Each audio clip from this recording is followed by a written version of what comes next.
Shabbat Shalom, family. We live. We go ahead and get started. Finally got things worked out up here. Shabbat Shalom. Glad to see everybody today. This is static. Number one is. That's a static one. This one. This one is static. Will.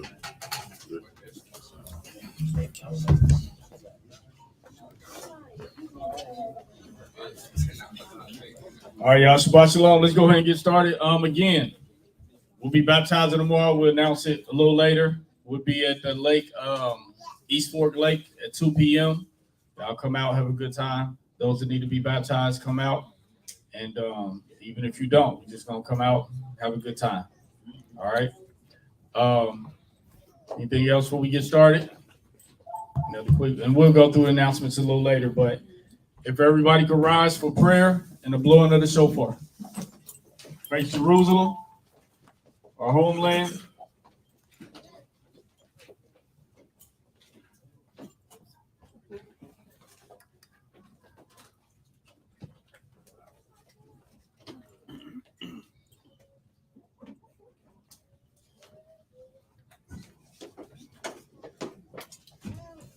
Shabbat Shalom.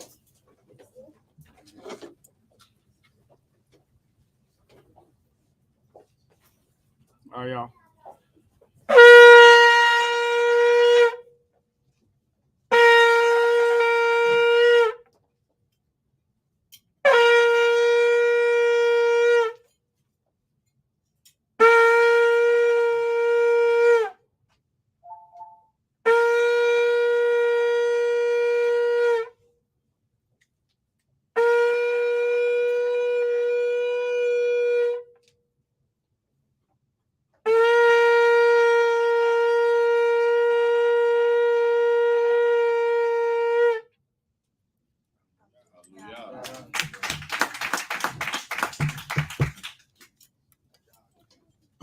Our Father, which art in heaven, hallowed be thy name.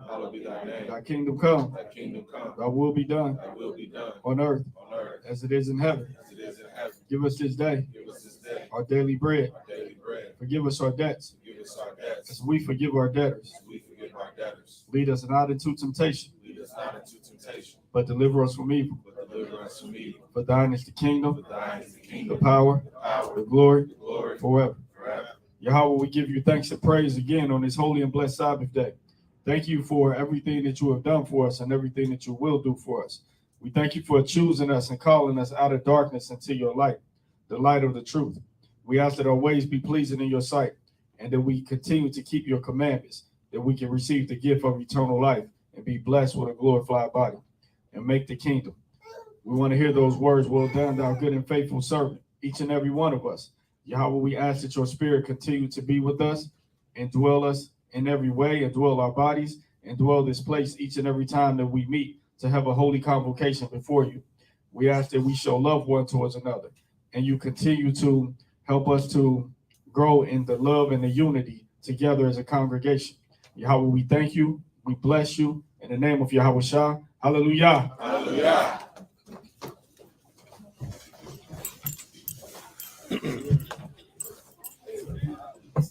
What's up, what? Shalom, bro. Shalom.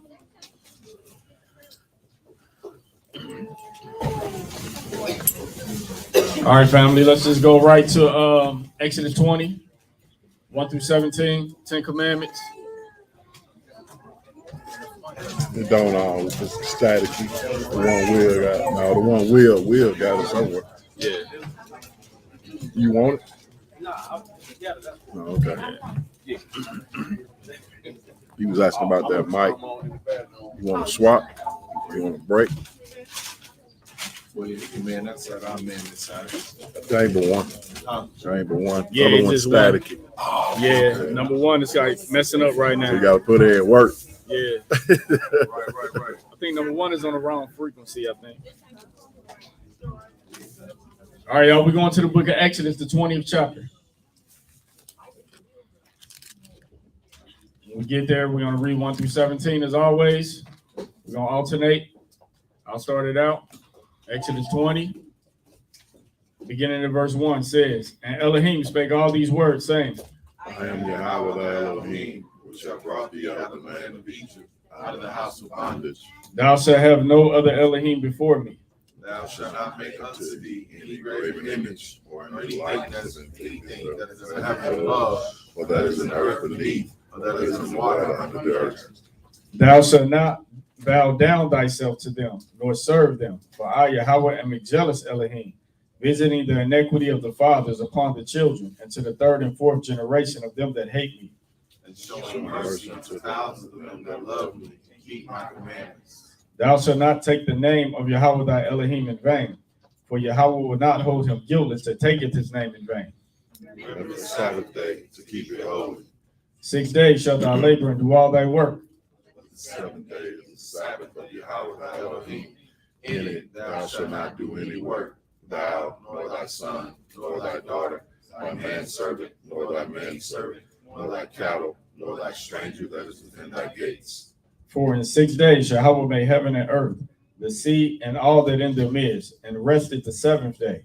Wherefore Yahweh blessed the Sabbath day and hallowed it.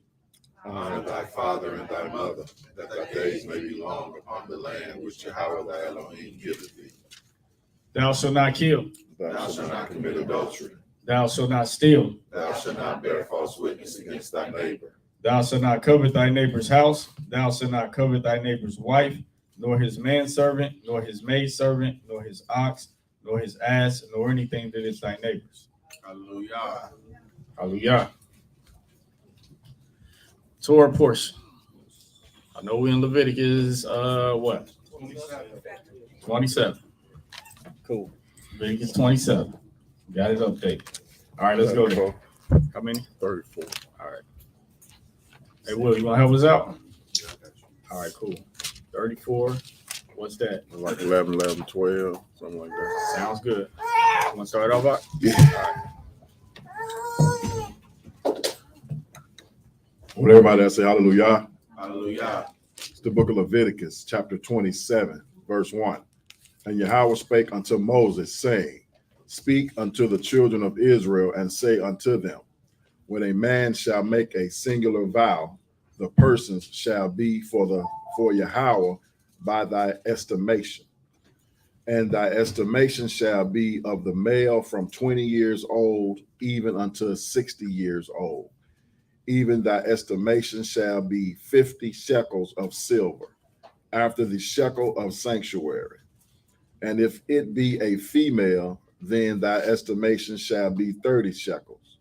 And if it be from 5 years old, even unto 20 years old, then thy estimation shall be of the male 20 shekels, and for the female 10 shekels. And if it be from a month old, even unto 5 years old, then thy estimation shall be the male 5 shekels of silver, and for the female thy estimation shall be 3 shekels of silver. And if it be from 60 years old and above, if it be a male, then thy estimation shall be 50 shekels, and for the female 10 shekels. But if he be poorer than thy estimation, then he shall present himself before the priest, and the priest shall value him. According to his ability that vowed shall the priest value him. And if it be a beast whereof men bring an offering unto Yahweh, all that any man giveth of such unto Yahweh shall be holy. He shall not alter it, nor change it, a good for a bad, or a bad for a good. And if he shall at all change beasts for beasts, then it and the exchange thereof shall be holy. And if it be an unclean beast of which they do not offer a sacrifice unto Yahweh, then he shall present the beast before the priest. All right.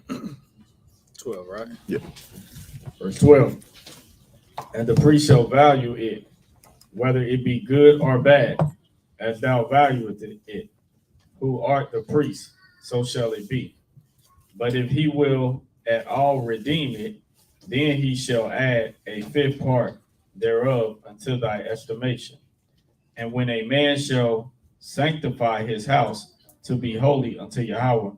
Then the priest shall estimate it, whether it be good or bad. As the priest shall estimate it, so shall it stand. And if he that sanctifieth it will redeem his house, then he shall add the fifth part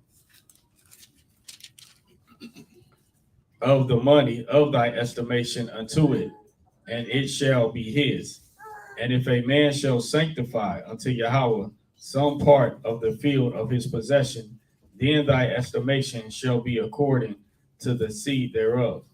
An omer of barley seed shall be valued at 50 shekels of silver. And if he sanctify his field from the year of Jubilee, according to thy estimation, it shall stand. But if he sanctify his field after the Jubilee, then the priest shall reckon unto him the money according to the years that remain, even unto the year of the Jubilee, and it shall be abated from thy estimation. And if he that sanctifieth the field will in any wise redeem it, then he shall add the fifth part of the money of thy estimation unto it, and it shall be assured to him. If he will not redeem the field, or if he have sold and field to another man, it shall not be redeemed anymore. But the field, when it goeth out of the Jubilee, shall be holy unto Yahweh, as a field devoted. The possession thereof shall be the priest. And if a man sanctify unto Yahweh a field which he hath bought, which is not the fields of his possession.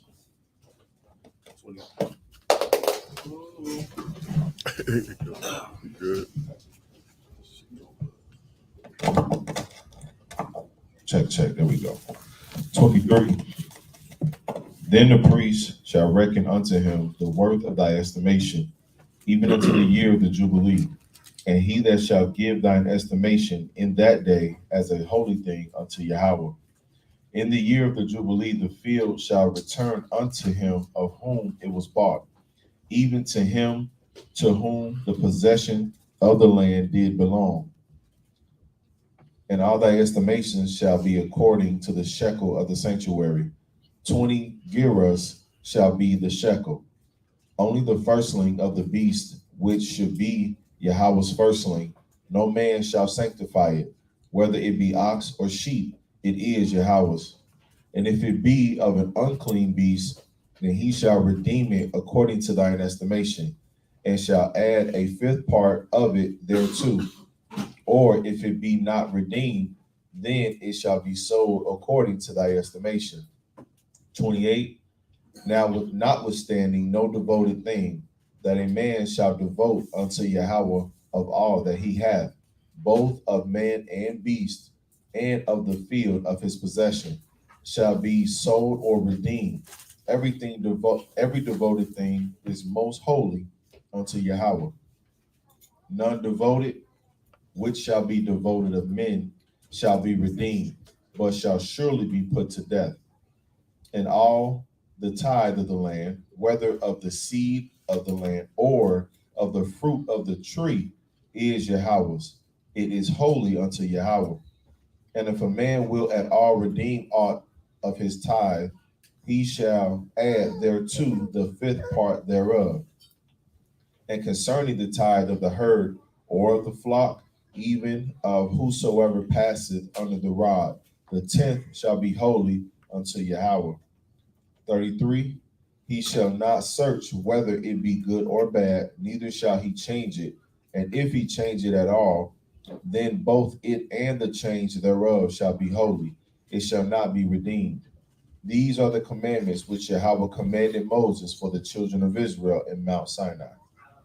Hallelujah. So, while we say hallelujah to this chapter, let's get some understanding on this chapter. And anybody, let's break down this chapter in a few different phases. Are we doing this today? Should we do this today? What is this talking about? about all this estimation and the shekel and this and that, the tithe. Like, what is all this about? Who want to take a shot at it? Read the whole chapter. What part, what portion? Because the scripture talks about in all you're getting, get understanding. So it wouldn't make any sense to us to just read it and go on about our business without any understanding of what was just talked about. So the first part we got to recognize is if you're reading this chapter with a westernized Christian mind state, nothing's going to make sense. It talks about tithes, then it talked about seed and food, but I thought tithes was money to go to the local church.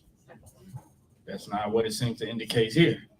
What is this estimation? What is this year of Jubilee about? When is the year of Jubilee? What is all this stuff about?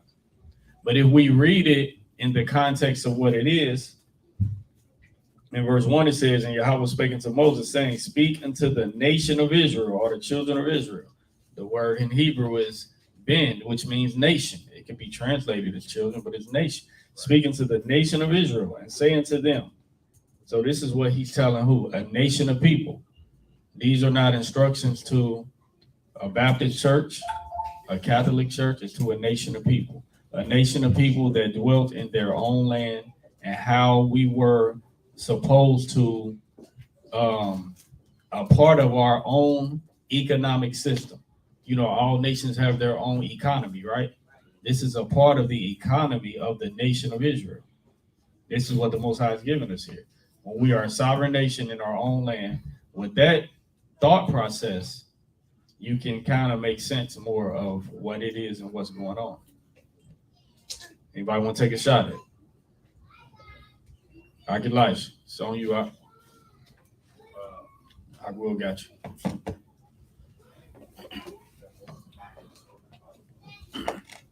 I don't have a lot to say, but just taking a shot, it seems as if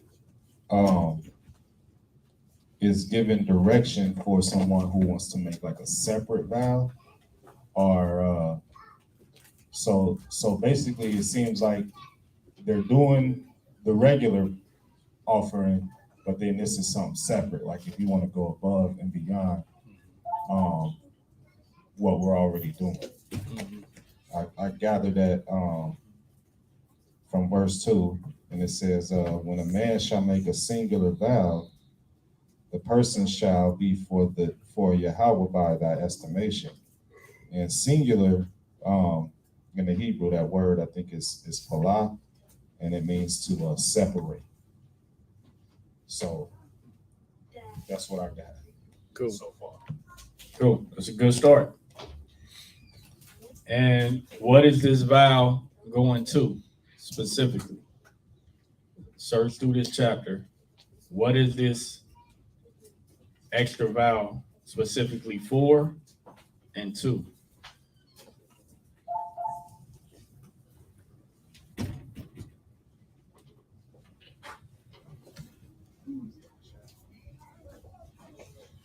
Is it going toward the Jubilee?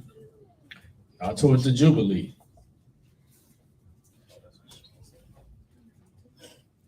I believe, if I'm not mistaken, I can't remember where it is for. Okay, look at verse 3. It's going to let us know. Verse 3 says, and thy estimation shall be of a male from 20 years old, even unto 60 years old. Even thy estimation shall be 50 shekels of silver. After the shekel of the sanctuary. So a male from 20 years old to 60 years old, if you make that vow, it wasn't for you to just say, I'm going to pay this much or whatever. It was a certain set standard for you to pay, and it was 50 shekels of silver. A shekel was just Hebrew money. Even if you go to the land of Israel today, they use shekels. You got to get your money transferred from American dollars to shekels, right? So it says the shekel of what? Of the sanctuary. What is the sanctuary? The sanctuary is the what? The temple. So that means this money was for the temple, because we had a temple We had a thriving temple that our whole nation would use, and we had to use it. We had all type of stuff in the temple, from the menorah. A lot of stuff was made of gold in the temple, and that's what this stuff went for, right? This was for the temple, for the nation of Israel. And the males had to pay a certain amount, females had to pay a certain amount, but that's what this is for. Almost like, imagine anybody know anything about Islam. They go to where? What's their city? They go to Mecca. And in Mecca, they got this big black stone and black rock that all Muslims go there to, right? Right, the cobblestone. The nation of Israel in Jerusalem had the temple, what was the main place of worship that all Israelites should go to. All right. And this is how we took care of the temple, by these estimations, right? For a male, if you're from this age to this age, you pay 50 shekels of silver. If you're a female from this age to this age, you pay this much, right? That's what it was about. But as we continue to read down, verse 8 says, but if he be a poorer than thy estimation, then he shall present himself before the priest, and the priest shall value him according to his ability. That vow shall the priest value him. So, meaning poorer than thy estimation means you're from 20 to 60, you're supposed to pay 50 shekels of silver, but you don't even have that. You're too poor. You don't have that amount of shekels or money. But you might be a great, what do you call it? Construction worker, or a great, like mason meaning person know how to build stuff. So now we estimate you according to your ability, as opposed to the 50 shekels. You might have helped build the temple. You might have helped carve all the images and the things in the temple. There was lions in the temple carved. There was oxen. There was all type of artwork in the temple. So if you couldn't have the money and you did this much work, there was value to that money, or even more. That's what it means. The priest shall value him according to his ability. Does all make sense? Right? So we just making the scriptures plain, because I never wanted to be like, we just read something and went about our business. Is that not what we did in the world? Is that not what we did in Christianity? We were the blind leading the blind. If you ask any person in the Muslim now, why you do this? They don't know. They do it because it's tradition to do it. Why do you celebrate Easter? I don't know. My mother did it and her mother did it. We grew up doing it, right? We're not blind leading the blind. So let's get to the year of Jubilee in here. The year of Jubilee occurs when? Every what? 50 years. Every 50 years is the year of Jubilee. Now, what it says, where is that part? Talk about the year of Jubilee. Is it verse 18? All right, cool. Let's go to 18. 17 and 18. Verse 17 says, if he sanctify his field from the year of Jubilee, according to thy estimation, it shall stand. So what does that mean? The year of Jubilee occurs every 50 years. So if it's from the year of Jubilee and this field is worth, say, you got 400 acres of land, say that's worth $1 million or 1,000,000 shekels, right? Just giving an example. If it's from the year of Jubilee, then it's worth 1,000,000 shekels, because the year of Jubilee is going to last 50 years, right? To the next Jubilee. But watch what it says in verse 18. But if he sanctify his field after the Jubilee, then the priest shall reckon unto him the money according to the years that remain, even unto the year of Jubilee, and it shall be abated from thy estimation. So that means, use these brothers for example. If Agrak own a land of 400 acres, and say Agrak is from the tribe of Judah, and if it's on the year of Jubilee, then it's worth 1,000,000 shekels or $1 million, right?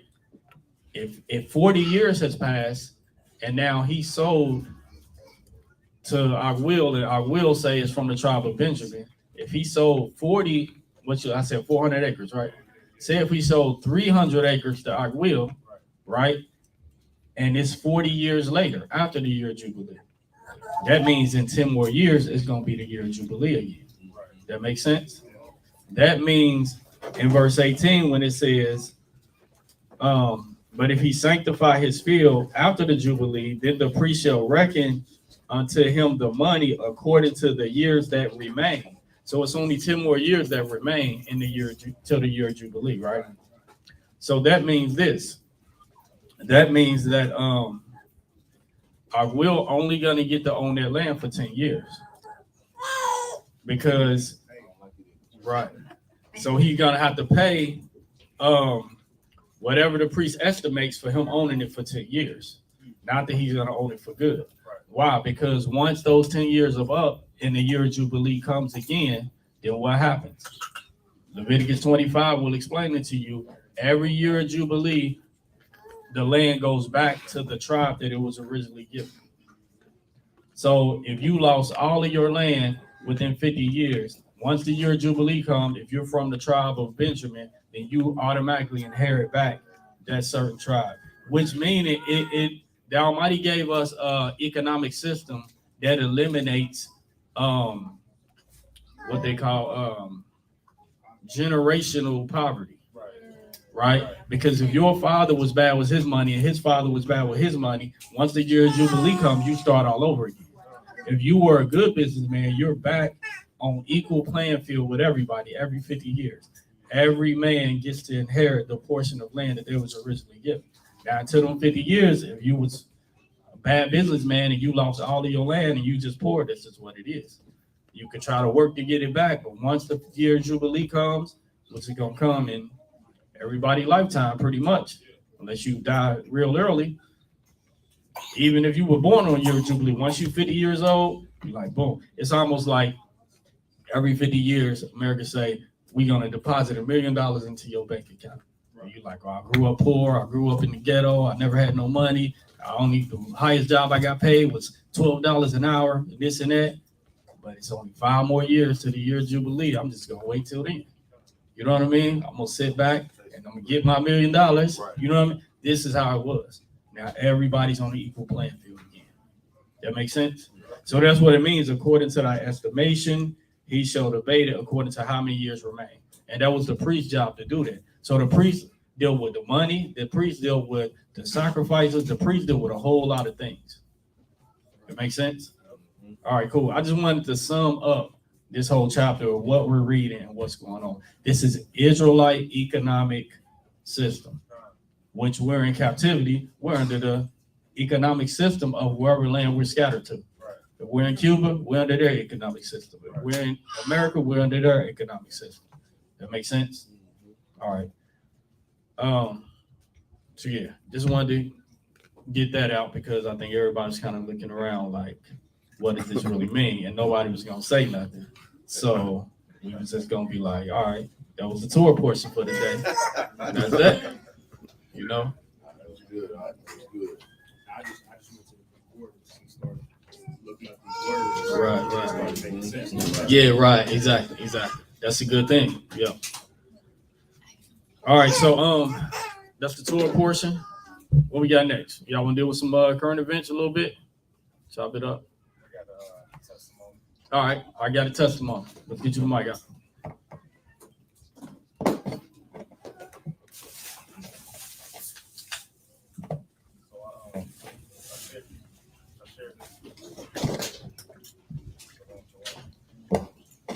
Shalom. All right. So I shared this with the brothers a little bit. During the game, was it games? No, it was game 5. Was that the storm? Yeah. So during where we was losing power, electricity, and all that. Man, we wasn't tripping. We grabbed that electric. The solar generator. It was on like 43% because I hadn't even charged it up yet. But I'm like, look, we're gonna get as much light as we can get out of this thing. So we went ahead and powered it up. Put had the lamp on there. I put my phone on there. Had my phone charging. I was like at 15%. I'm like, I need the power. And we cut, So we was chilling. And then when it was all said and done, it was we watched the whole game. We was relaxing, not really tripping about anything, and we had still 10%. The next day, we had 10%. Right. Now we did eventually take the lamp off because it got late. We didn't need it. We still had a TV, but the very next day still had power in it. Right?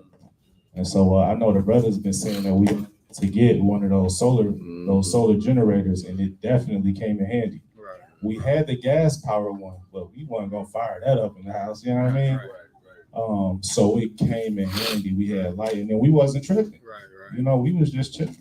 Hallelujah. So yeah, I wanted to bring that out, and then I also wanted to acknowledge my guy Asa back here. Hey, just use this one, bro. I don't know that. We'll just. We can kind of flip that. Yeah, cool. Let me that one out. All right, cool. So I wanted to acknowledge my guy Asa back here. We've been talking for the last, I want to say maybe a month. And he was originally, he's from here, but he had moved to California. And just after a couple conversations, after a couple lessons, he said, look, I'm coming back home on Friday. And he said, I'll be there at the Shabbat. Mind you, they drove from California. So they drove from California, just got in, and my Ak is here today.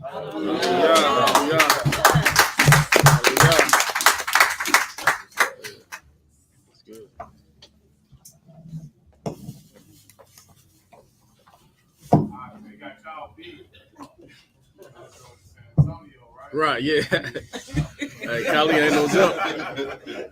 Hey, I'll drive anywhere, bro. I like driving. I like road trips. It can take days. Like, I don't care. I'll drive. If it was all landmass, I'll drive to Africa. It'd be good. I'll just stop every once in a while, check in the hotel, get up in the morning, drive again. Like, I like driving. I need a teammate. Tag good. Until it get dark, you know how it happen when it get night. I'll leave about 4:30 in the morning. As long as it's daylight hours, I'm good.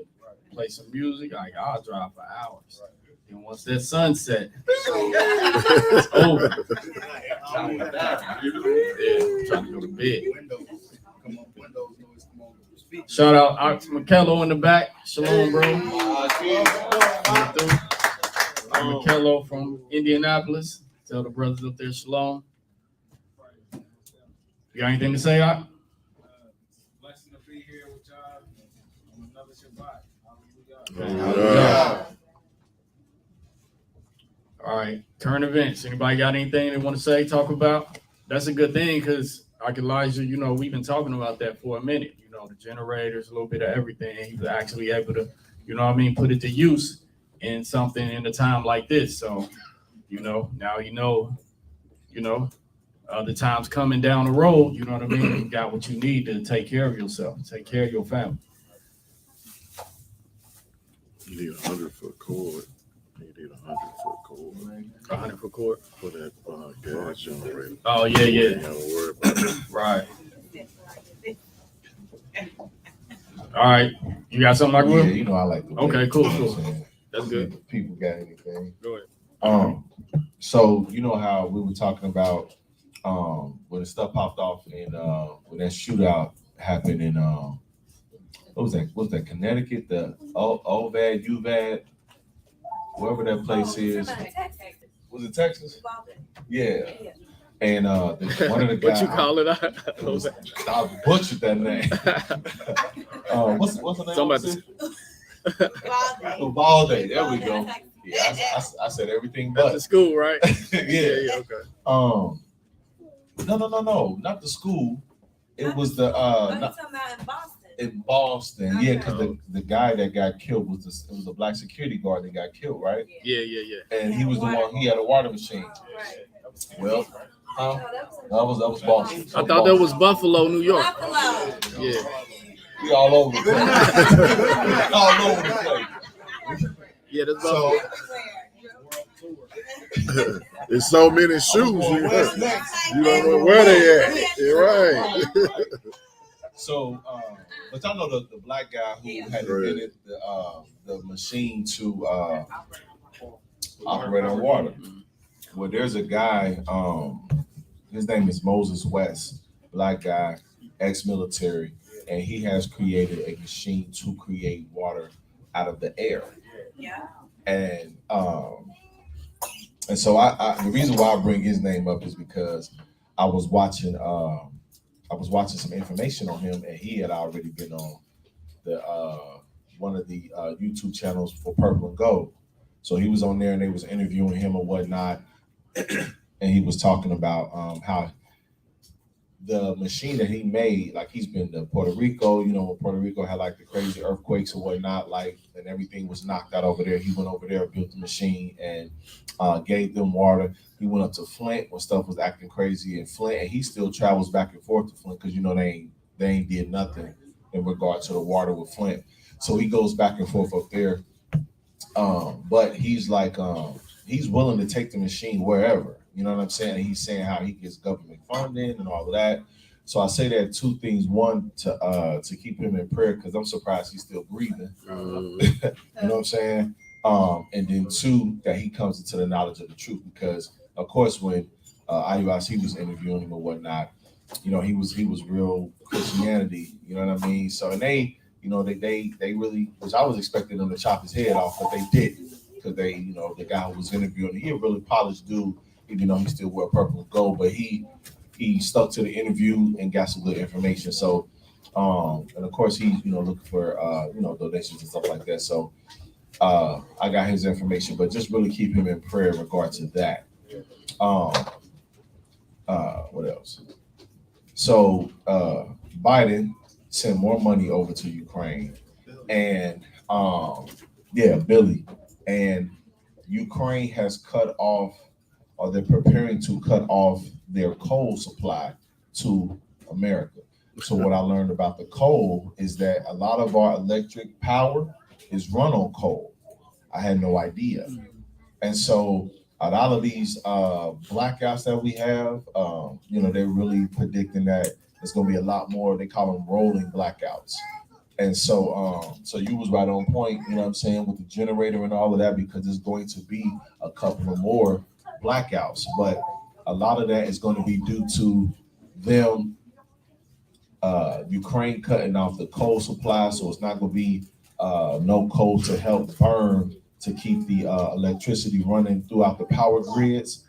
And then it's also going to be like they're intentionally shutting it off, which we know, you know what I'm saying, in certain areas why they're going to shut it off or whatever. So definitely get your candles, get your generator. Like, we just really gotta be mindful of that stuff, because I had no idea that our power grid was ran on coal. I never knew that. So so definitely get your candles and your generators and whatnot, and just be prepared. Also, there is I don't know if anybody has ever researched about a portable air conditioner, but you have the option to get that as well. It's on Amazon, and I can't think of the name of it. But you got one that's like $89, and you got one that's like $239, but it's like the size. It's a nice little size, like it's that high off the ground, that big, and you literally can everything you need to run it is literally inside of it. So you ain't got to plug it up nowhere. I mean, if you want to, they have an option. So like, let's say you're outside or whatever, you can hook it up and you can have it blowing on, like, let's say it was the congregation, you can set it up so you can hook it up and have it blowing on us. Let's say we was at the park or something. Yeah. It'll blow that far. But portable air conditioners or whatever you got, like I said, there's one that's $89, and then there's another one that's like $239 or something like that. So that's an option too for the summer as well. To all my knowledge, I think that's all I got right now. It's good info. I know me, I'll be more, you know, of course we got the generator and all that stuff, but I'll make sure I got one for the wintertime blackouts. Yeah, that's when it's gonna be. Yeah. Let me go. I'm just saying, yeah, I can take heat all day. Like, it's been like 90 degrees the past few days. I've been happy. I've been good. Been walking on behind. I'll be cool. Like, I like the sunshine on. Like, I'm hot. Like, I'm good. I don't like the cold. It could be like 50 degrees. I got on 4 layers. That's around. Oh, so two more things. One, I don't know if y'all seen, but Uganda I think they came up on like 350 tons of gold. Sound like Wakanda, don't it? Definitely, Right. definitely. And then I don't know if y'all seen, but in the Midwest, it's like Iowa, Idaho, somewhere over there, like 10,000 cattle dropped dead. Kansas, 30,000. And so I don't know, like so they showed a picture of like all the cattle they were just on the side of or on the farmland just done. But I don't know if somebody said it could have been poison, which I feel like that's what it was. But outside you didn't see was no green land. It was just dirt. It looked like a desert. You know what I'm saying? But so for our hamburger and beef lovers, with, like myself and my good brother over here, Bach, you know what I mean? It's just a lot going on. Like when that power out happened the other day, Jungle Gyms had to empty out so many different, like that. Yeah, like so it's just a lot going on right now. You know what I mean? And we just gotta keep preparing, keep going. But I know it's tough when you see stuff happening around you, but we just gotta keep pressing. So.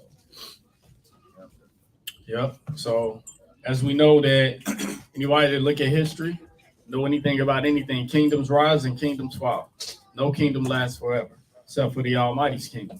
And with that being said, America was nothing but a kingdom that has risen and been thriving for a while now, as far as them and their economy and economic system, they can thrive, right? So one day this kingdom gonna fall just like every other one. And we're slowly witnessing the manifestations of it falling. And with that being said, if we are living within the confines of this kingdom and we don't prepare for the fall, then that means if we're depending on them for our things and they fall, what's going to happen to us? Exactly. We're going to fall with them. So the goal is to what? Become self-sufficient. Stop depending on their things. Start to do all the things that we talk about every single new moon. For those that don't make the new moons, y'all be missing out on a lot of stuff. But we deal with it every single new moon. People don't come to the new moon. The new moon is a commandment just like the Sabbath day. And we give you, for years, all these different details of what you need to do with this, what you need to do with this, how we going to do this, how we going to do that, how we going to do that. Every single thing almost that I could think of, we done talked about and mapped out. And a lot of them we already done. So when that America falls, and everybody running around like we don't have no food, we hungry, this and that.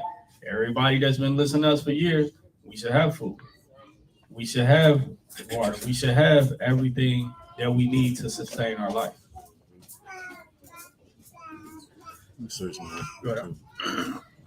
And just be mindful that this is the time to start getting stuff. You know what I'm saying? I want to tell you, I'll get you 100-foot cord, 100-foot extension cord. So if you do need to use that generator, it can be outside, but you got the power inside. Instead of using a lamp, Gabe sell these LED battery operated lights that'll light a room up. That's power you could save, for something else that you might need to use. You know what I'm saying? So it's all kind of stuff. This is the time.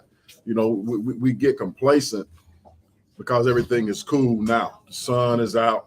In a minute, it's going to be fall, then it's going to be winter, and then that's when it's going to break loose. That's when the power is going to be out. Now you got to worry about heat and this, and you know what I'm saying? And so it's a whole lot going to hit you all at once if you ain't trying to prepare for that stuff now. All praises. All praises. Keep that one out.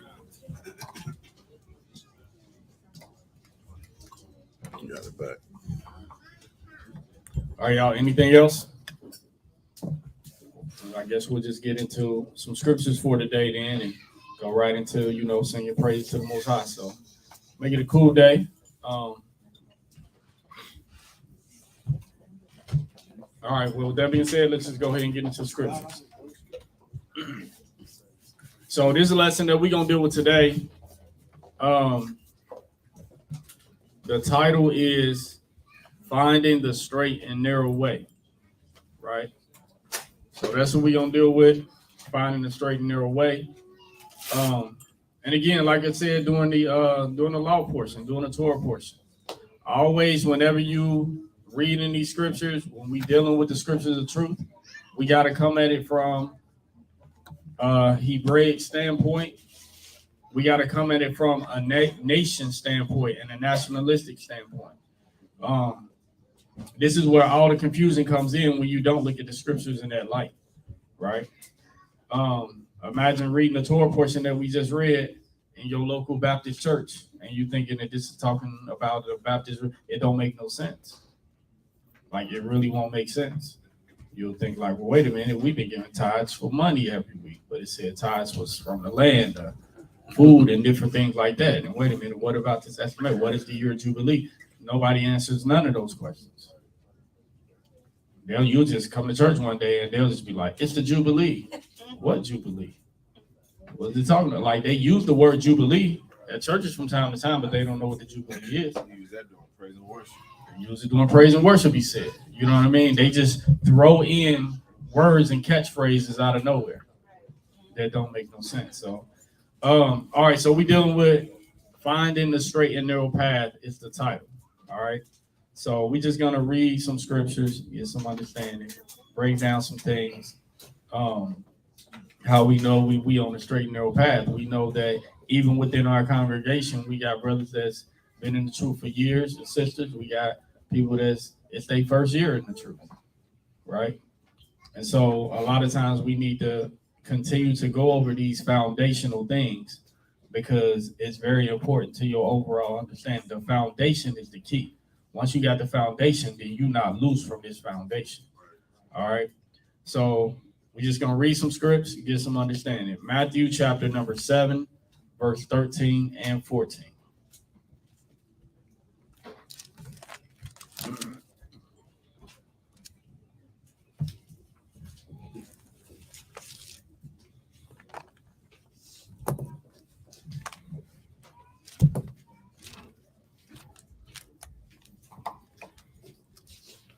Good, I say hallelujah. Hallelujah. It's the book of Matthew, chapter 7, verse 13.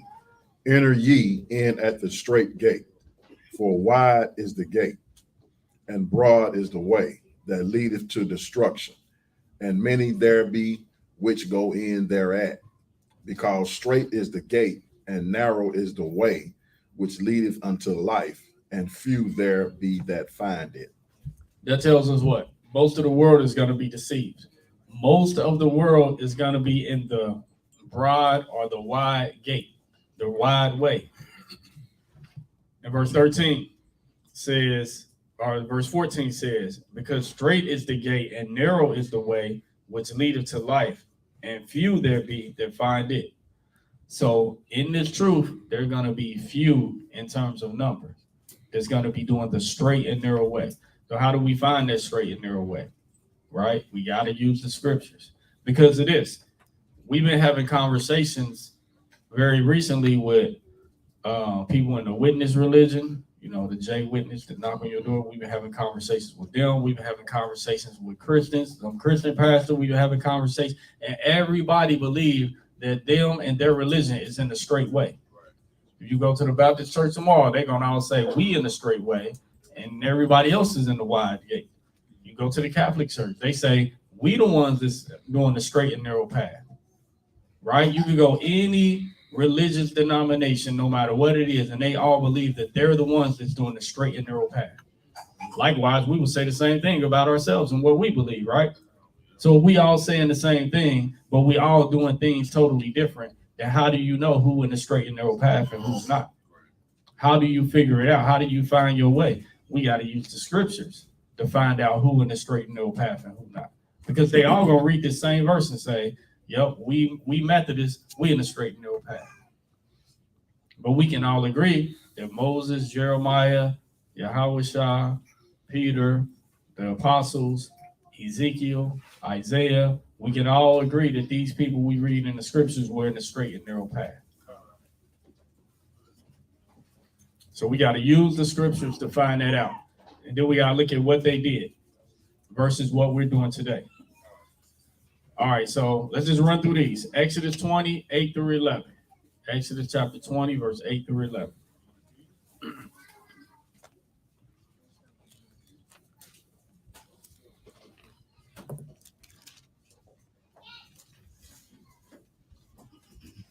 Book of Exodus, chapter 20, verse 8. Remember the Sabbath day to keep it holy. 6 days shalt thou labor and do all thy work, but the seventh day is the Sabbath of Yahweh thy Elohim. In it thou shalt not do any work, thou, nor thy son, nor thy daughter, thy manservant, nor thy maidservant, nor thy cattle, nor thy stranger that is within thy gates. For in 6 days Yahweh made heaven and earth, the sea, and all that in them is, and rested the seventh day. Wherefore Yahweh blessed the Sabbath day and hallowed it. He blessed the Sabbath day and did what? And hallowed it.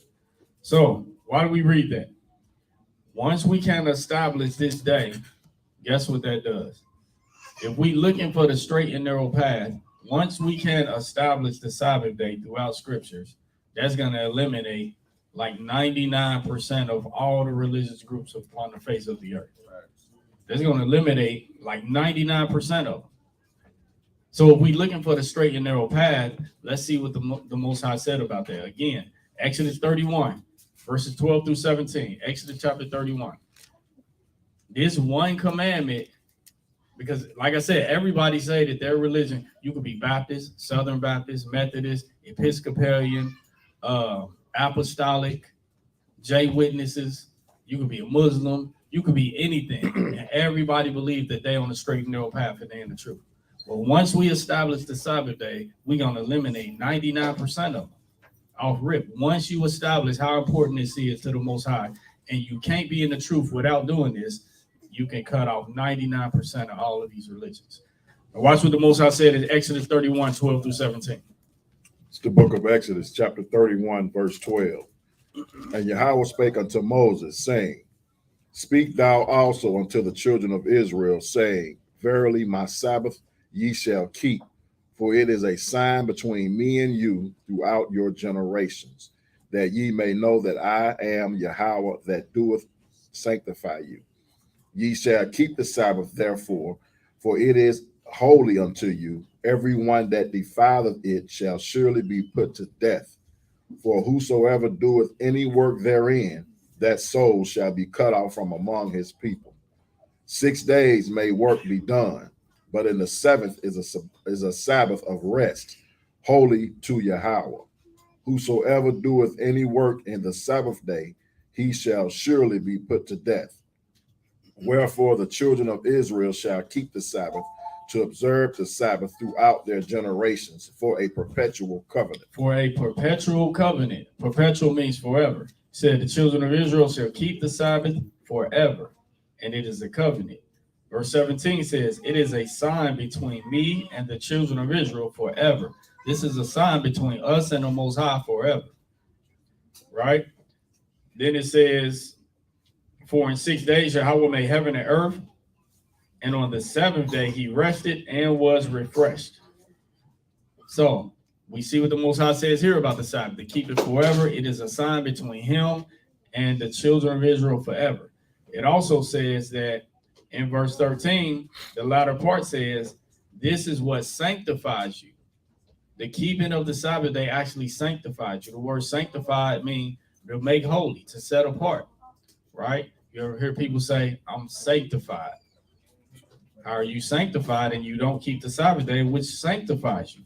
Verse 13 says, Speak also unto the children of Israel, saying, Verily my Sabbath you shall keep, for it is a sign between me and you throughout your generations, that ye may know that I, Yahweh, doth sanctify you.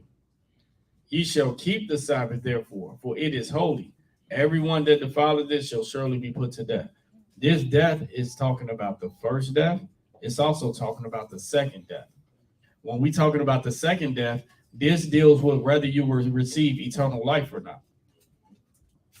Make sense? Because on Judgment Day, the Almighty is going to judge every one of us according to our works. Your works is, did you do what I commanded you to do? Everyone will be judged according to their works. And if you're judged unworthy, then you suffer what? The second death. You suffer death. All right. Genesis chapter 2, verse 1, 2, and 3. So again, once this day is clearly established throughout the scriptures, whether we dealing with the so-called Old Testament, the so-called New Testament, the so-called Apocrypha, and what a lot of people don't know, even if we deal with the Quran, the holy book that the Muslims use, it still tells you to keep the Sabbath in there. Muslims don't keep the Sabbath though, but their books tell them to. The book also tells them, if you want to know anything else, go to the people that had the book before you, talking about the Israelites, talking about us. Where's Muslims knocking on our door to say, we want to know the truth? The Quran tells them to do that. It says in the Quran, if you want to know, go to the people that had the scripture before you. Talking about the children of Israel. All right, so Genesis 2, 1 and 2 and 3. It's the book of Genesis, chapter 2, verse 1. Thus the heavens and the earth were finished, and all the host of them. And on the seventh day, Elohim ended his work which he had made, and he rested on the seventh day from all his work which he had made. And Elohim blessed the seventh day and sanctified it, because that in it he had rested from all his work which Elohim created and made. So in verse 3, it says, Elohim blessed the seventh day. He blessed the seventh day of the week, and he sanctified it. He made the seventh day of the week holy. Sanctify means to make holy and to set apart. He set it apart from what? The other days of the week. Because they're in it from all his work, because he rested from all his work which Elohim created and made. So if this is established, again, it's not hard to find the straight and narrow path once you establish the Sabbath day, right? Now we left with a few different denominations, congregations, a few different belief systems, whatever you want to call them. We left with a few different ones that we're going to have to decide from there. It's not all these thousands of denominations, because they all knocked out. Once you can see the Sabbath day throughout the scriptures that we commanded to keep it, the Messiah said what? Not one jot or tittle shall in no way pass from the law. I'm about to read that next, Matthew 5. Once we see the Messiah said that, then we see the Messiah himself kept the Sabbath. Then we see after he risen from the dead, ascended up into the heavens, the people were still keeping the Sabbath. It is well established. So now that means I can't be Baptist, I can't be Catholic, I can't be Methodist, I can't be Apostolic, I can't be Episcopalian, I can't be none of this stuff, because none of it is the straight and narrow path that few is going to find. It's the broad way that millions and millions of people all around the world is following.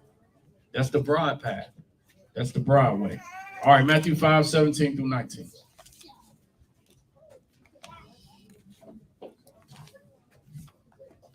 Everybody that say hallelujah. All right. Book of Matthew, good?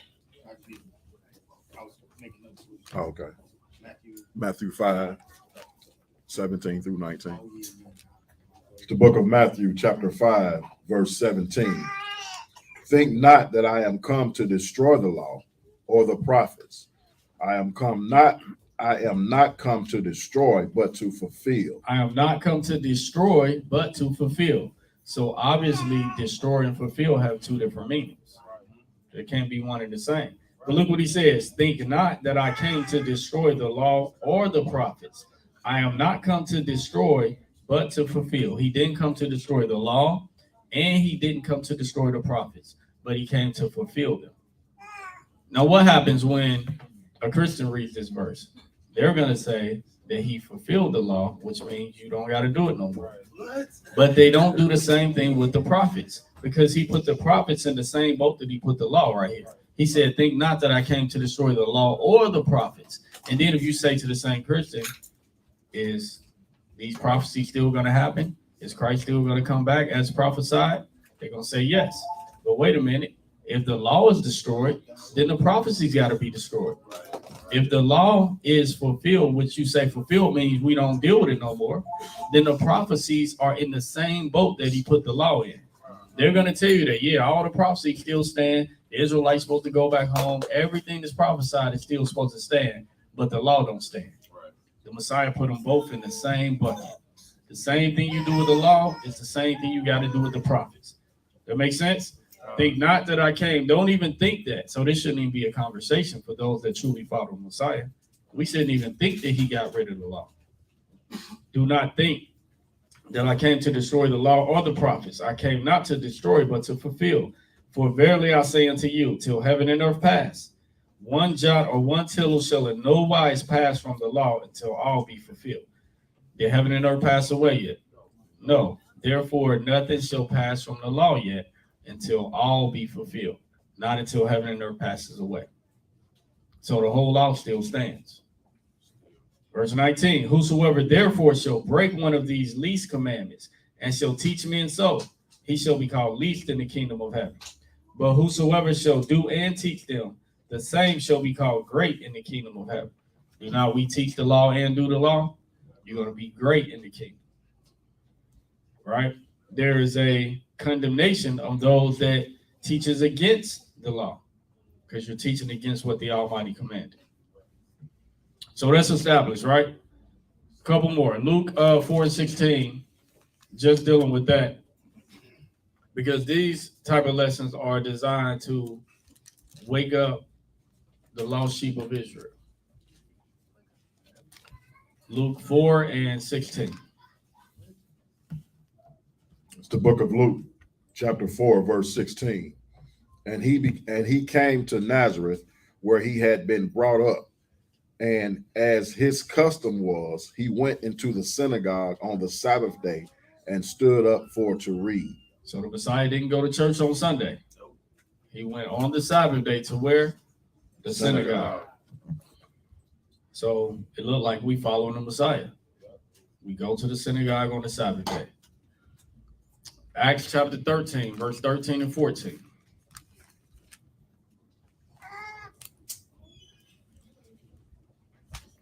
Acts chapter 13, verses 13 and 14. What is good to bring out about what we're about to read in Acts 13 is that we already read the commandment to keep the Sabbath. We already read where the Messiah kept it. We can see where all the righteous men kept it throughout scriptures. Different prophets and different things like that kept it. But now we're about to read in Acts 13, and this is after the Messiah's death, burial, and resurrection. In Acts 13, the Messiah is gone now. He's not on earth anymore. He already ascended back up into the heavens, seated at the right hand of the Father. Because one would make the case to say, well, we don't keep it after he died. This is well after he died. Acts 13, 13 and 14. It's the book of Acts, chapter 13, verse 13. Now when Paul and his company loosed from Paphos, they came to Perga in Pamphylia, and John, departing from them, returned to Jerusalem. But when they had departed from Perga, they came to Antioch in Pisidia and went into the synagogue on the Sabbath day and sat down. The apostles still going into the synagogue on the Sabbath day, sitting down. They're still doing this after the Messiah. So that's well established. So let's drop down to verse 27. Go ahead. If you go to verse 15, it lets you know that they still talking about still reading about it. Okay, exactly. Verse 15 says, and after the reading of the law and the prophets, the rulers of the synagogue sent unto them, saying, ye men and brethren, if ye have any words of exhortation for the people, say on. Right? On the Sabbath day, what they reading? The law and the prophets. And the Messiah's already died. Why are they still reading the law if they're not keeping the law? Christians don't read the law today. Elijah, what you got? So the scriptures was the law and the prophets. Exactly. Yep. Drop down to verse 27. Verse 27. For they that dwell at Jerusalem and their rulers, because they knew him not, nor yet the voices of the prophets, which are read every Sabbath day, they have fulfilled them in condemning him. So that's very important. I don't think everybody just got what they just said. Let's read it again. Verse 27. For they that dwell at Jerusalem and their rulers, because they knew him not, nor yet the voices of the prophets, which are read every Sabbath day, they have fulfilled them in condemning him. You get that? So it's saying the prophets that they read every Sabbath day, telling them that when the Messiah comes, they're going to condemn him.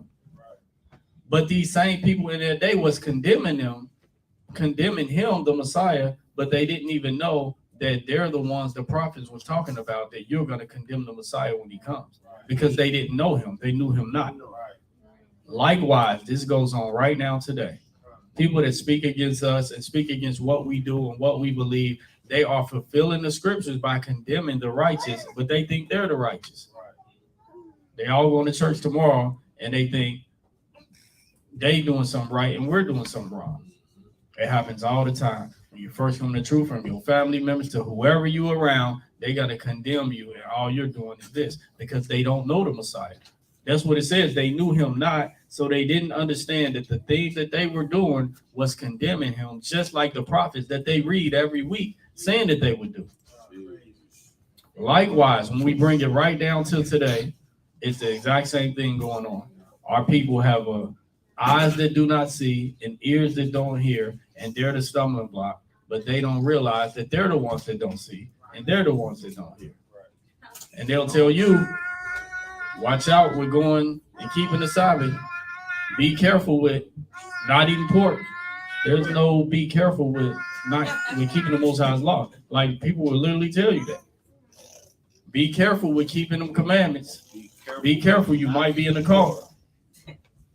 But these same people claim to believe this book that we read. All we do is read it and obey it. And the Messiah did the same thing we're doing. All of the righteous prophets did the same thing we're doing. So again, when that's established, then everything else,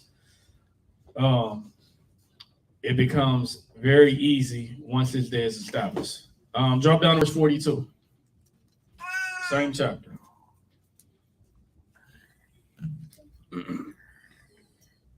Verse 42. And when the Jews were gone out of the synagogue, the Gentiles besought that these words might be preached to them the next Sabbath.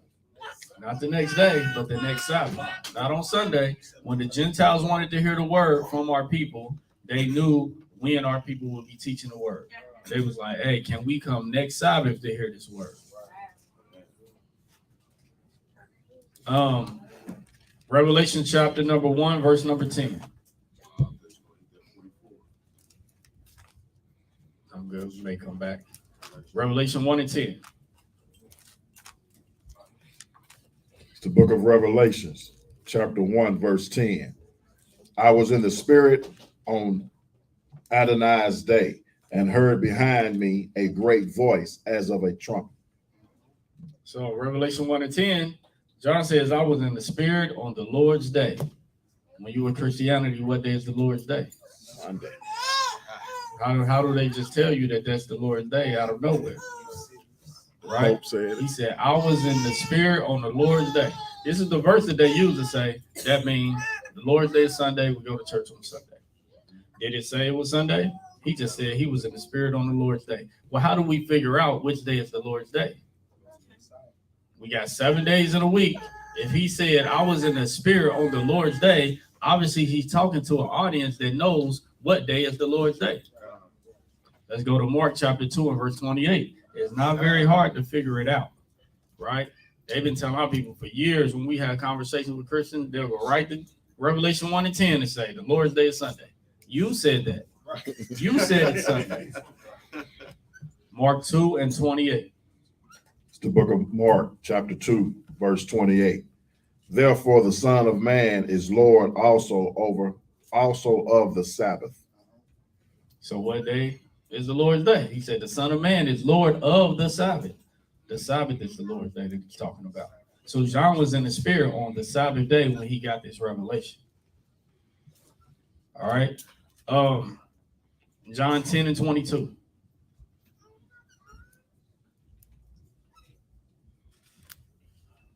John 10, 22. It's the book of John, chapter 10, verse 22. And it was at Jerusalem, the feast of the dedication, and it was winter. It was at Jerusalem, the feast of dedication, and it was winter. So we going through all these different verses. Why? to figure out what's the straight and narrow path. How do you find your way back to the straight and narrow path, right? So the Messiah was keeping what? The Feast of Dedication in the wintertime in Jerusalem.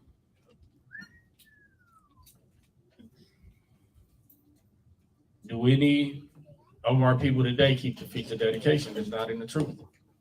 They don't keep the Feast of Dedication. They Church don't know what it is. Right. Yeah. Their own dedication that they made up, just like they made up their own Jubilee. They made up their own Sabbath day. They made up their own different things, right? So where do we find the Feast of Dedication? Book of Maccabees, right? Explains the Feast of Dedication. So obviously, the Messiah was keeping the Feast of Dedication. The only place that the Feast of Dedication is mentioned is in the Book of Maccabees. Obviously, he was reading and observing what was written in the Book of Maccabees, the 4th chapter, verse 52 to 56. So we got that. Let's go now to John chapter number 7, verses 1 through 10.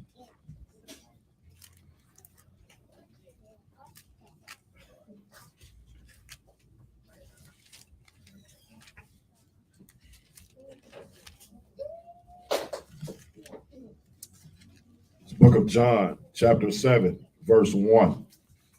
After these things, Yahushua walked in Galilee, for he would not walk in Jewry, because the Jews sought to kill him.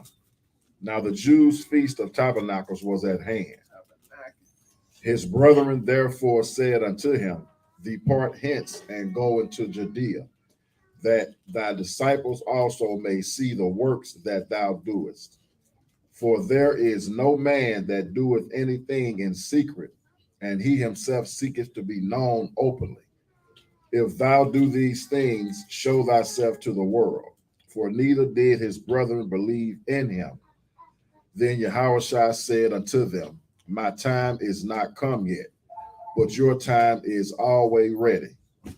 The world cannot hate you, but me it hateth, because I testify of it, that the works thereof are evil. Go ye up unto this feast. I go not up yet unto this feast, for my time is not yet full come. So he told his disciples, look, go up to the Feast of Tabernacles. I'm not going yet because my time didn't fully come yet, right? So did that mean he didn't keep it? No, he absolutely kept it. Read the next 2 verses. Verse 9, when he had said these words unto them, he abode still in Galilee. But when his brethren were gone up, then went he also up unto the feast, not openly, but as it were in secret. So he sent the disciples up first. Y'all go up to the Feast of Tabernacles. I'm staying back in Galilee. Once they went up, then he went up by himself in secret and not openly. Why did he do it that way? Because the Jews were trying to kill him at that time. So he was just laying low, keeping a low profile, but he risked his life to still go to the Feast of Tabernacles because they were trying to kill him, and he still made it and went to the Feast of Tabernacles. Do they keep the Feast of Tabernacles in Baptist, Methodist, any of this stuff, right? So who's truly following the Messiah? It's just very simple and very plain. Let me show you something else. The Most High told us how we gonna know in the last days and who we gotta go to learn this truth. Right? Numbers 15:38. Let's hit this first. Numbers 15 and 38. It's the book of Numbers, chapter 15, verse 38. Speak unto the children of Israel and bid them that they make them fringes in the borders of their garments throughout their generations, and that they put upon the fringe of the borders a ribbon of blue. Keep going. No, that's good. Deuteronomy 22 and 12. So he says, speaking to Israel, that we make fringes, right? That we make fringes. It's the book of Deuteronomy, chapter 22, verse 12. Thou shalt make thee fringes upon the 4 quarters of thy vesture, wherewith thou coverest thyself. Thou shalt make fringes upon the 4 quarters of thy vesture, wherewith thou coverest thyself. Now, why is that so important? The word fringes. Watch what it says here. Let's go to the prophecies now. Zechariah chapter 8. Watch what this says. The Almighty just commanded us in two different places to wear fringes, right? See why that's important. We're going to Zechariah chapter 8. Why is that even important today? I'm about to show you. In the prophets, the Messiah said, do not think that I came to destroy the law or the prophets, right? He didn't come to destroy the prophets either. Now watch what the prophet says concerning wearing fringes in the days that we're living in the last days. Zechariah 8 and verse 23. The book of Zechariah, chapter 8, verse 23. Thus saith Yahweh of hosts, in those days it shall come to pass that 10 men shall take hold out of all languages of the nations, even shall take hold of the skirt of him that is a Jew, saying, we will go with you, for we have heard that Elohim is with you. How they gonna know the Most High with you? Because they're gonna take hold. Let's just deal with the word skirt real quick for those that don't know.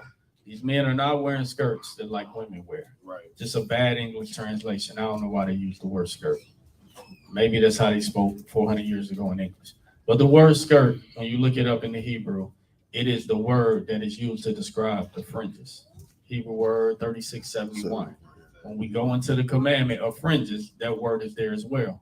That will translate the quarters and the 4 quarters of thy vesture. So if you got on your fringes, I will. Can you stand up for me? I will got on those type of fringes that's hanging. So the scripture says, what in 23? Thus saith Yahweh of hosts.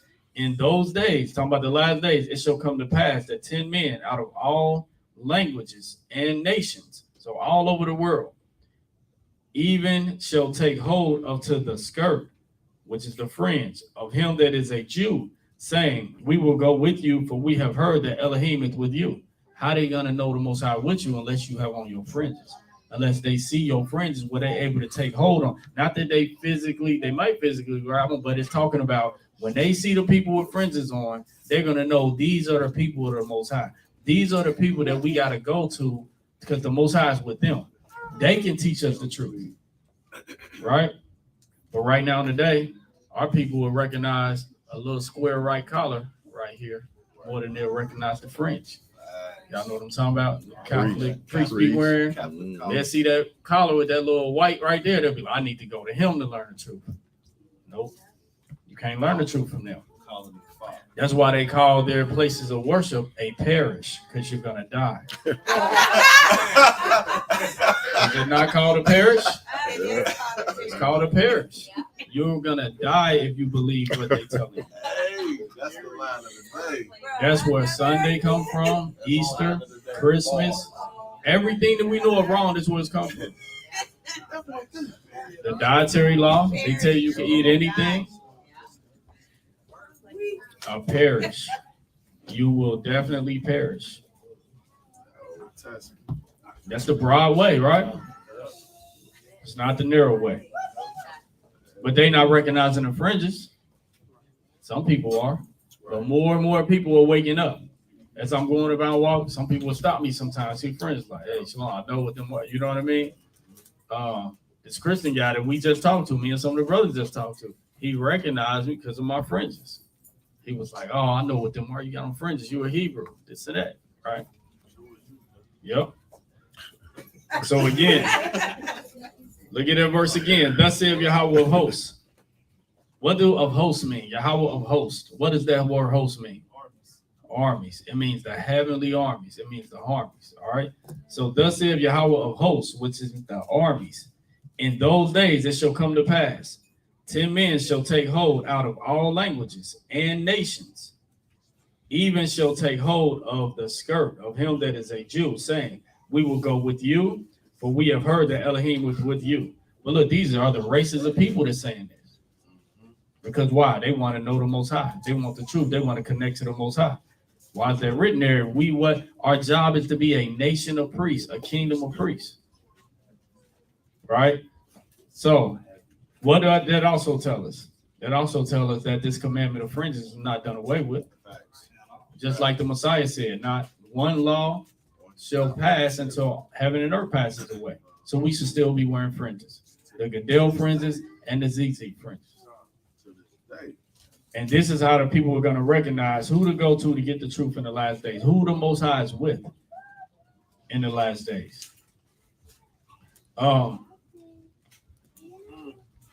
Let's read Matthew chapter 14 and verse 36.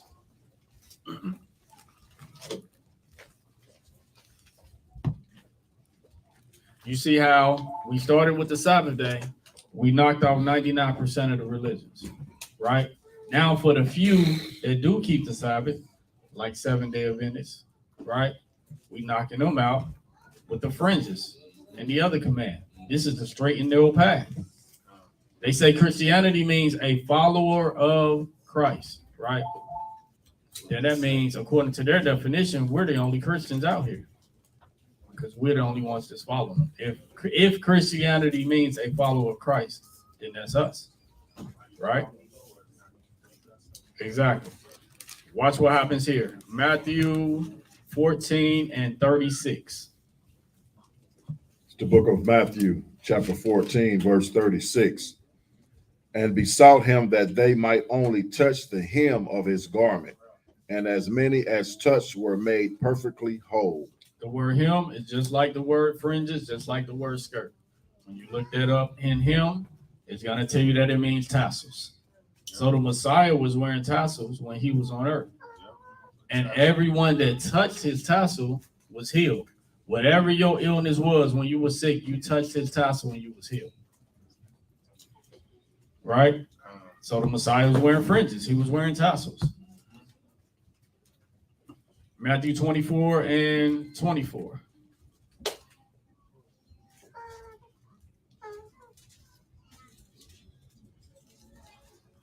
It's the book of Matthew, chapter 24, verse 24.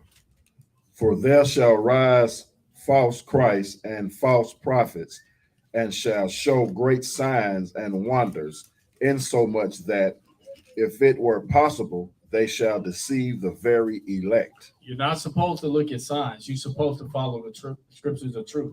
It's telling you right here that these false prophets will be able to show signs. That's a part of it. That's a part of the deception. What did Satan tell the Messiah? I'll give you all these kingdoms if you bow and worship me. It's Satan's. Satan is in control of these kingdoms. For there shall arise false Christs and false prophets, and show great signs and wonders. So it's telling you that the false Christ and the false prophets will show signs and wonders. So if you see a sign and a wonder, why are you running to it? And they don't have the scriptures of truth. In so much that if it were possible, they shall deceive the very elect. They're letting us know that what? The elect cannot be deceived.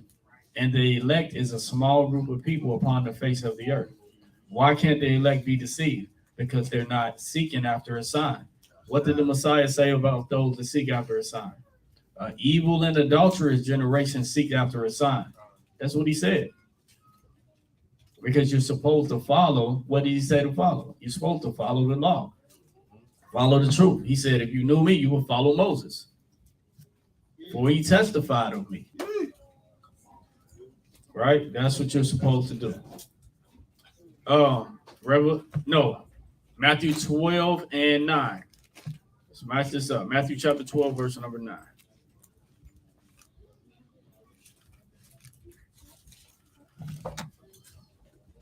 It's the book of Matthew, chapter 12, verse 9. And when he was departed thence, he went into their synagogue. So again, we're seeing this all throughout the scriptures. Read a few more, get some more understanding. Amos chapter number 8, verses 11 through 13.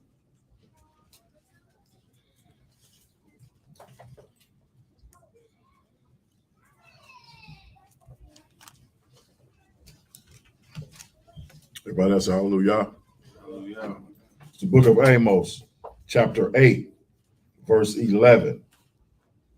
Behold, the days come, saith Yahweh Elohim, that I will send a famine in the land, not a famine of bread, nor a thirst for water, but of hearing the words of Yahweh.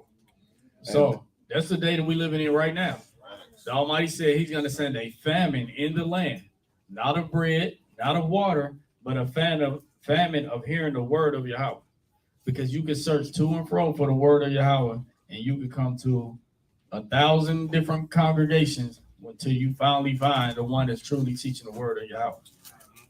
In every city, it's maybe one or two, right? Take the city we in. We could go to 1,000 different congregations all over the city until you actually find the word of Yahweh. Right?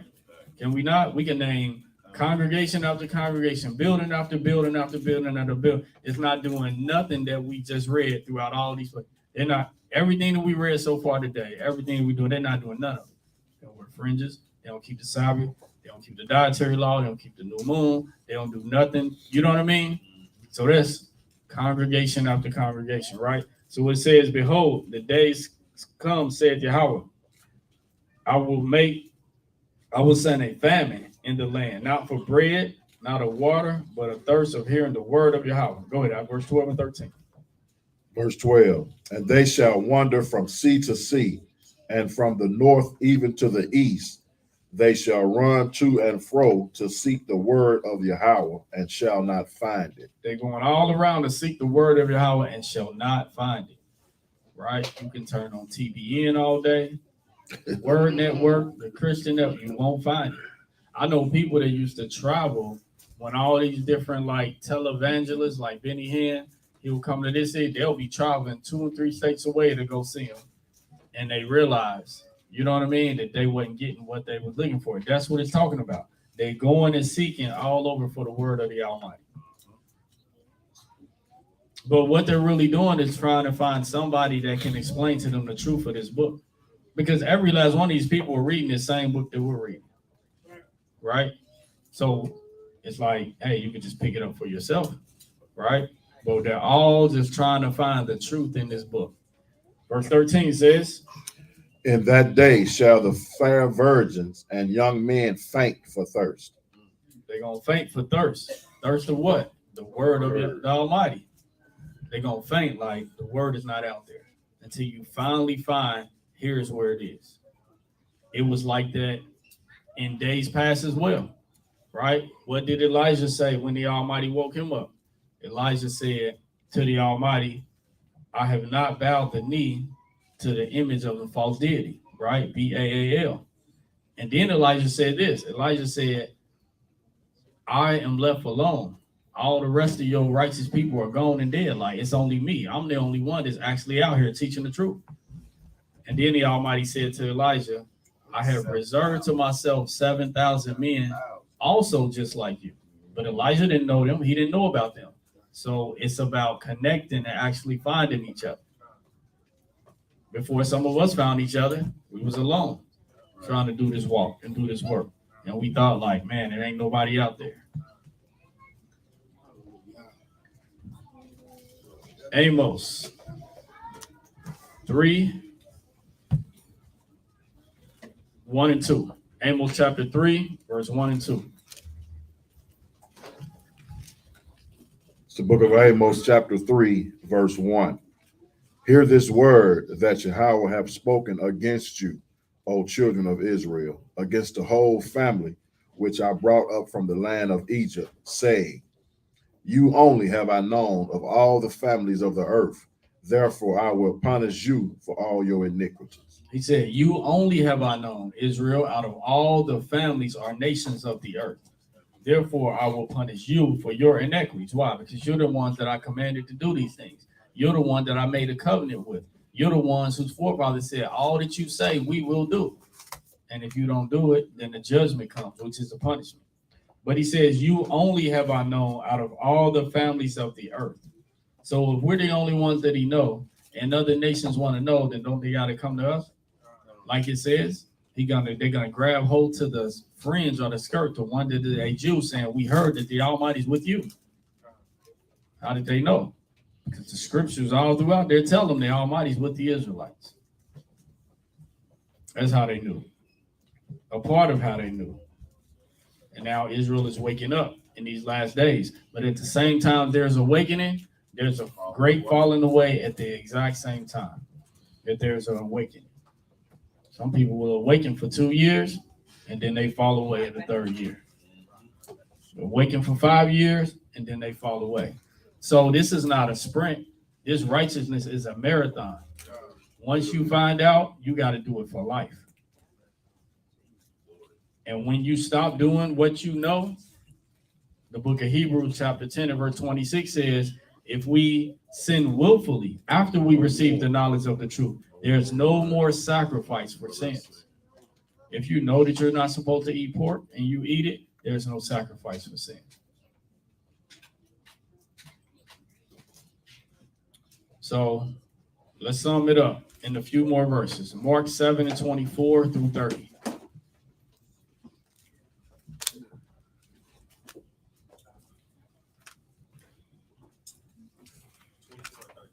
(24 through 30). 7. Chapter 7. Everybody there say hallelujah. It's the book of Mark, chapter 7, verse 24. And from thence he arose and went into the borders of Tyre and Sidon, and entered into an house, and would have no man know it, but he could not be hid. For a certain woman whose young daughter had an unclean spirit heard of him, and came and fell at his feet. The woman was a Greek, there you go, Syrophoenician. that word, Yeah. by nation. And she besought him that he would cast forth the devil out of her daughter. So this lady came to the Messiah and said, there's a devil in my daughter. I want you to cast him out. And she was a Greek woman. What did he say to her? But Yahushua said unto her, let the children first be filled, for it is not meet to take the children's bread and to cast it unto the dogs. That's why we always say Israel first. Not necessarily Israel only, but Israel first. Because what did he say? Let the children first be fed. Who are the children? Israel, the nation of Israel. Right? He said, let the children first be fed. But people teach this as if he said, no, I'm never dealing with you, ever. I'm just going to my people. He didn't say that. He said, let the children first be fed. The Almighty has a special place for us. The children of Israel, let the children first be fed. And then the lady did right. She acknowledged her position. And what did she say? She said, and she answered and said unto him, yes, Lord, yet the dogs under the table eat the children's crumbs. So that was humility and it was truth. Because she knew and understood that the children of Israel must first be fed. He came to Israel first. And then after that, the other nations can receive the goodness. That's why it says, what Abraham? In thee shall all nations of the earth be blessed. Not in thee shall only the Israelites be blessed. All nations shall be blessed in Abraham. Abraham, seed passed to Isaac, passed to Jacob. Jacob's name was changed to Israel. He had 12 sons who make up the 12 tribes. And us, all nations shall be blessed. Because we brought all the prophets come through the nation of Israel. Isaiah was an Israelite. Ezekiel was an Israelite. Moses was an Israelite. Aaron was an Israelite. Yahushua was an Israelite. All 12 apostles. Peter was an Israelite. Paul was an Israelite. John was an Israelite. James was an Israelite. Ezekiel was an Israelite. So everything that they know of today, they're reading one of our ancestors. In thee shall all nations of the earth be blessed. That's what that's talking about. So let's keep going. Down to Verse 29.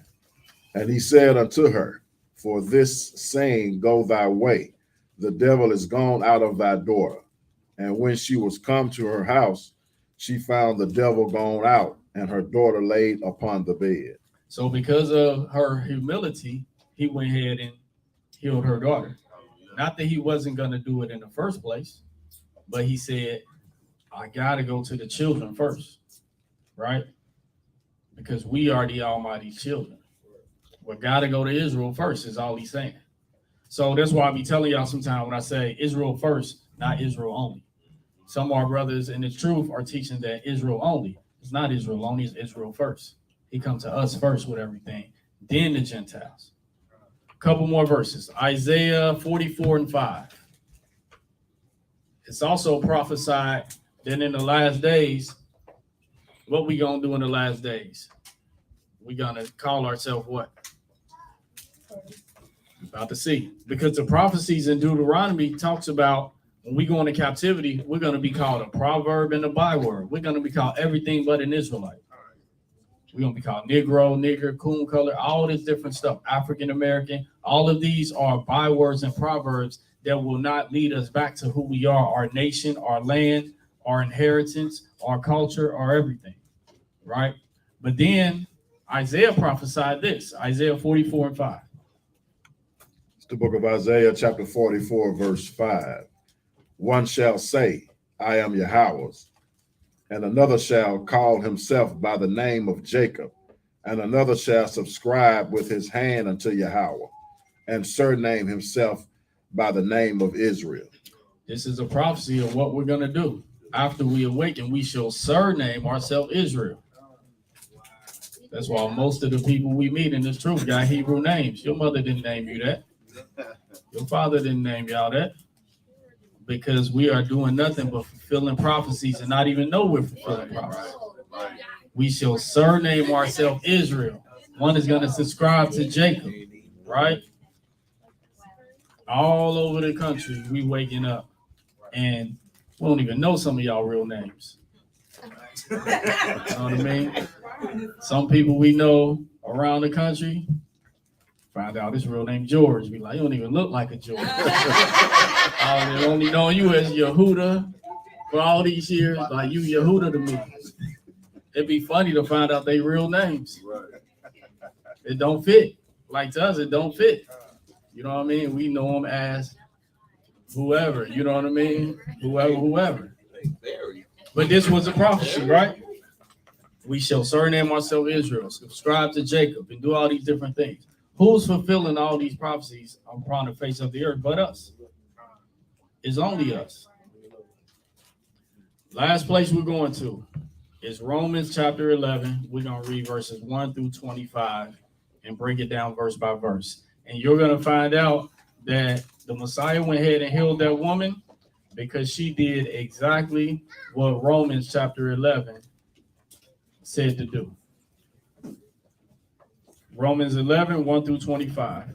Whenever we have Gentiles that are following this truth, this is a format for them to follow.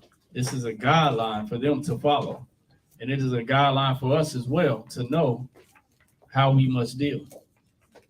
So Romans 11, 1 through 25 when y'all get there. Everybody else say hallelujah. Hallelujah.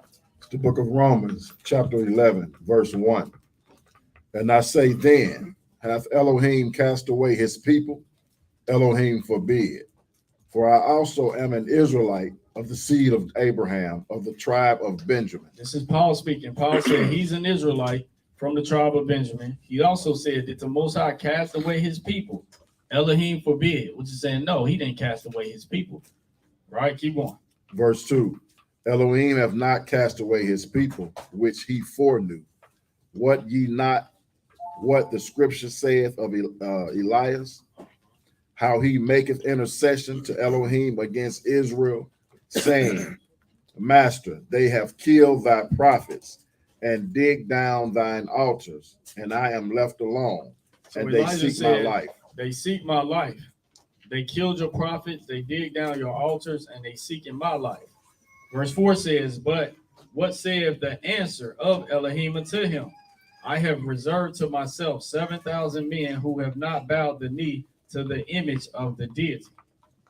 Even so then, at this present time also, there is a remnant according to the election of grace.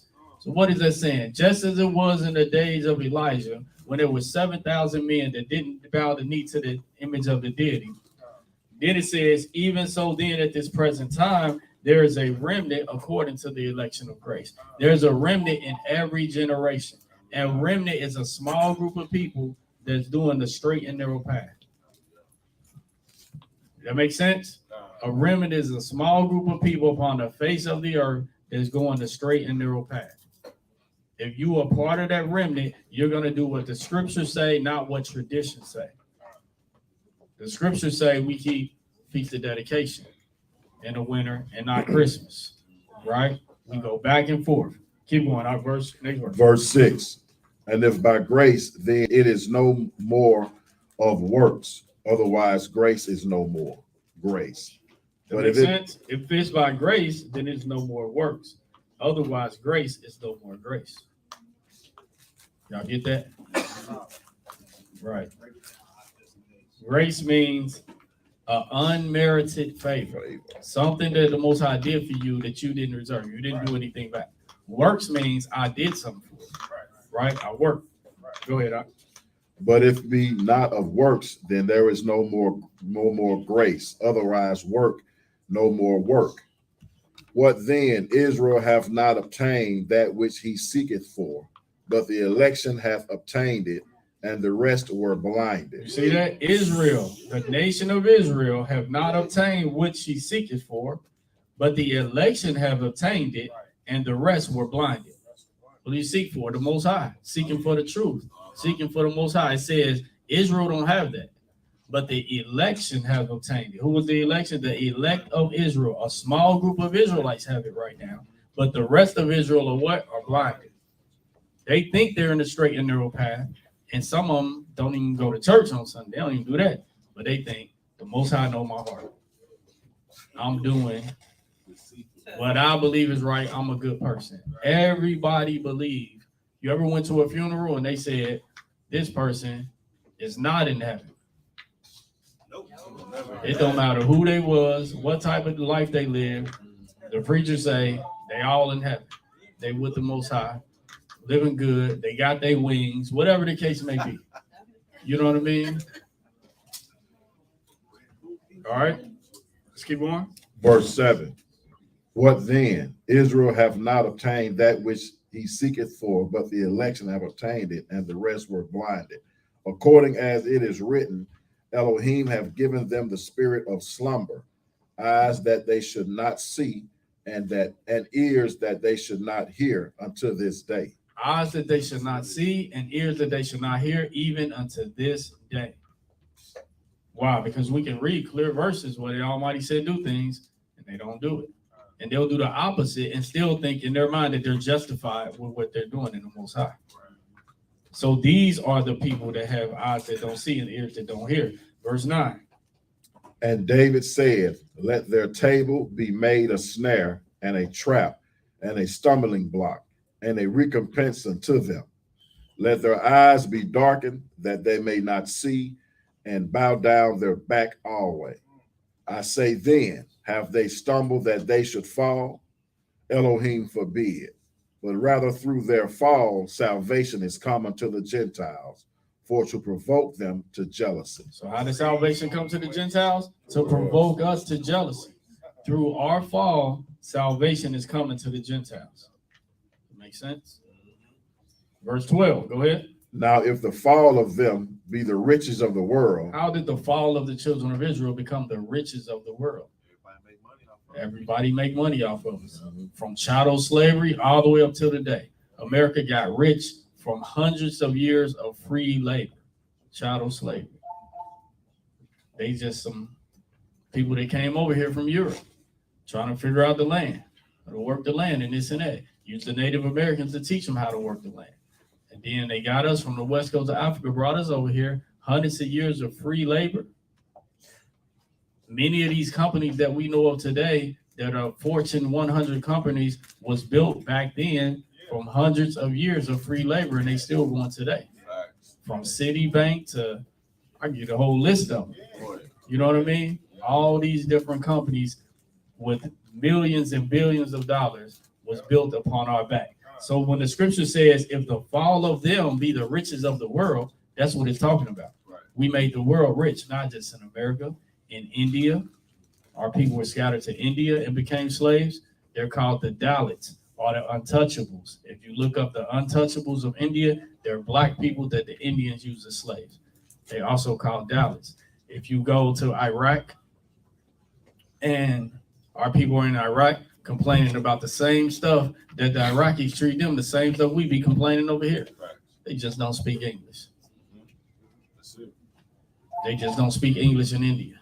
You can go all over the world. You could go to Ethiopia, and the Israelites was complaining that the black Ethiopians don't treat them right.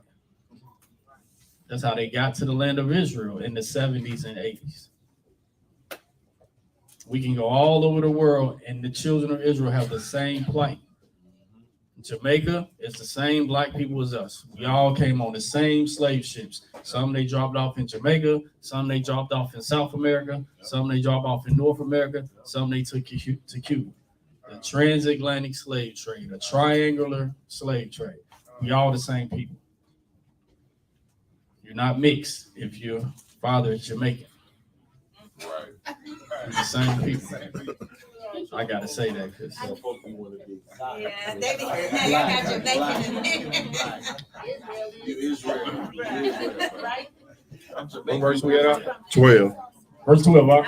Now, if the fall of them be the riches of the world, and the diminishing of them the riches of the Gentiles, how much more their fullness? So if the fall of them is the riches of the world, how much more their fullness? Meaning, how great is it gonna be when we come back to the Most High and come back into this truth and not in captivity anymore? How great if it's gonna be our full? If the fall of us means the world became rich, how much more is gonna be our fullness? You can't even imagine this. Keep going. Verse 13. For I speak to you Gentiles, inasmuch as I am the apostle of the Gentiles. I magnify in mine office. Now Paul is speaking to the Gentiles now. He said he is an apostle to the Gentiles and he magnify his office. Verse 14. If by any means I may provoke to emulation them which are my flesh, and might save some of them. Obviously, the Gentiles he talking to is not his flesh. He said he's speaking to you Gentiles now, but he want to provoke those of his flesh to emulation and might save some of them. Next verse. Verse 15. For if the casting away of them be the reconciling of the world, what shall the receiving of them be but life from the dead? For if the first fruit be holy, the lump is also holy. And if the root be holy, so are the branches. So if the first fruit be holy, so look what it says. Go back to verse 15. For if the casting away of them it be the reconciling of the world, how much more the receiving of them be but life from the dead? So the receiving of us is going to be what? Life from the dead, eternal life. Then look what he says in verse 16. For if the first fruit be holy, who's the first fruit? Israel. Not only Israel, the Messiah. The Messiah was the first fruit of those begotten from the dead. Remember I tell y'all, he died, he resurrected into life eternal. All of the righteous gotta die, resurrect to eternal life. He is the first fruit of those that begotten from the dead. So it says, for if the first fruit be holy, the lump is also holy. Right? So with a lump. And it says, and if the root be holy, we are the root, so are the branches. So we are the root. If the root be holy, so are the branches. All right, keep on. 17. And if some of the branches be broken off, and thou, being a wild olive tree, were grafted in among them, and with them partakest of the root and fatness of the olive tree. So you get that? So we are the branches. But it says that some of the branches, look at this, if some of the branches be broken off, talking about some of the Israelites didn't obey. Those are the branches that were broken off. And thou, talking to the Gentiles, being a wild olive tree grafted in among them, and with them partakers of the root and fatness of the olive tree. That's what the Gentiles are. They're a wild olive tree that was grafted in among us. Verse 18 says, to the Gentiles, boast not against the branches, who are the Israelites, but if thou boast, thou bearest not the root, but the root thee. So don't boast against the Israelites, which are the natural branches, because you don't bear the root to bear you. Meaning the root is way down here at the bottom. Everything come from the root. All the nutrients, you way up here at the top as a branch, you can easily be cut off. Cut this branch off at the end of this tree. But we're the root. It comes all the way up. So he tell the Gentiles, boast not against the branches. But if you do boast, you don't bear the root to bear you. Meaning they be boasting against us, because they got some big church, they got millions of followers, they got everything came from us as a nation of people. There would be no Isaiah if it wasn't for the Israelites. He was an Israelite. There would be no Paul. Right? There would be no Moses. There would be no law. There would be all of this came from the nation of Israel. We are the root. And we're still the root because even today, the Almighty allowed us to have that spirit to understand his word. Everybody can pick up this book and give you anything. People pick up this book and get Christmas, Easter, Lent, Sunday worship, Ash Wednesday, and we be looking like, where is that in the pages of this book? That's paganism that Constantine brought in and mixed with the scriptures of truth. So keep going on. Verse 19. Thou wilt say then, the branches were broken off, that I might be grafted in. When they have that mind state, they said the branches were broken off that I might be grafted in. Watch what it say next. Well, because of unbelief, they were broken off, and thou standest by faith. Be not high-minded, but fear. Paul is an apostle to the Gentiles. He's saying, don't be high-minded, but be in fear. Because they like, y'all was broken off, then we might be grafted in. Don't you know a lot of Gentile churches say that the Most High don't even deal with Israel anymore? That's that high-minded. Because the beginning of this said, he did not cast away his people, which he foreknew. Next verse. Verse 21. For if Elohim spared not the natural branches, take heed, lest he also spare not thee. He didn't spare the Israelites. He's definitely not going to spare you. Keep going. Behold, therefore, the goodness and serenity of Elohim on them which fail. Serenity, but toward thee, goodness, if thou continue in his goodness. Otherwise, thou also shalt be cut off. If thou continue in his goodness, otherwise you're going to be cut off as well. Go ahead. Verse 23, and they also, if they abide not still in unbelief, shall be grafted in, for Elohim is able to graft them in again. That's what's happening every single day. When we meet Israelites and teach them the truth, they're what? Grafted in again, back into their own root, back into their own olive tree. They're grafted in again. It says Elohim is able to graft them in again. All you got to do is pay attention to the words of this book. Is pay attention to the truth. Everything that we do, we can read it. Everything that we believe, we can read it. So we didn't make up anything. Keep going. Verse 24.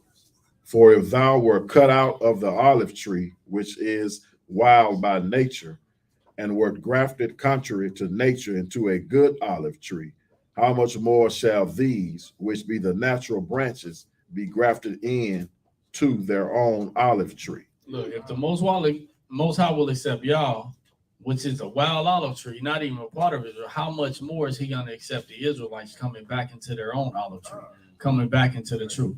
This is what Paul is telling them. Everybody seemed to miss that. But if you're reading this from a Christian perspective, they do replacement theology, where it says Israelites, they think it says Christians. I don't know how many conversations we have where you Christians be like, well, right here, he's telling the Christians, he didn't tell the Christians anything. There were no Christians when these things were written. He didn't tell the Christians anything. There was no such thing as Christianity in the days that these things were written. There was none of these denominations didn't exist. So what were they? They were Israelites that believed in the commandments and believed in the Messiah. And that equals salvation, right? Because remember this. We didn't read this verse, but I want to quote this before we finish the chapter. Remember this. The book of Revelation says who Satan is raging war against. And who do it say Satan is raging war against? Those that what? Keep the commandments. What else? And the faith. And faith in who? For Mashiach. And Messiah. It says Satan is raging war against those that keep the commandments and believe in the Messiah. That's what it clearly says in Revelation. So why he not raging war with anybody else? Because he already got it. They already going to the same place he going. Says the script, if you don't keep the commandments and believe in the Messiah, he already got you. So why is he making war against you? You're already under his kingdom. You're already under his control and authority. So obviously, those that keep the commandments and believe in the Messiah are not. So that's why he's raising war against them. All right, let's finish up. Verse 25. For I would not, the brethren, that ye should be ignorant of this mystery, lest ye should be wise in your own conceits, that blindness in part is happened to Israel until the fullness of the Gentiles be come in. Blindness in part has happened to Israel. In part, meaning not all Israelites are blind, right? But blindness in part has happened to Israel until when the fullness of the Gentiles be come in. When the fullness of the Gentiles be come in, then that blindness will be removed from Israel. So right now, all we do is plant seeds. And if the Almighty Spirit is dealing with you, then you're going to understand what we're saying, and you're going to grab hold to what we're saying. If the Almighty Spirit is not dealing with you, because we start all our conversations off like this. You believe this the word of the Most High? Yeah, absolutely. You believe and follow? Yo, we both on the same page. Now all we got to do is read it, and we should be on the same page. If you're a Baptist and we're in the truth, and we both believe that this book is the word of the Almighty, then it's very simple. Just open the book and let's come on the same page. As soon as we read anything we just read, right here, the Most High commanded us to wear fringes. Nope, don't do that. But I thought we believe in this book, right? Then they make up terms like legalism and all this. What does that mean? We're doing what the Most High said to do.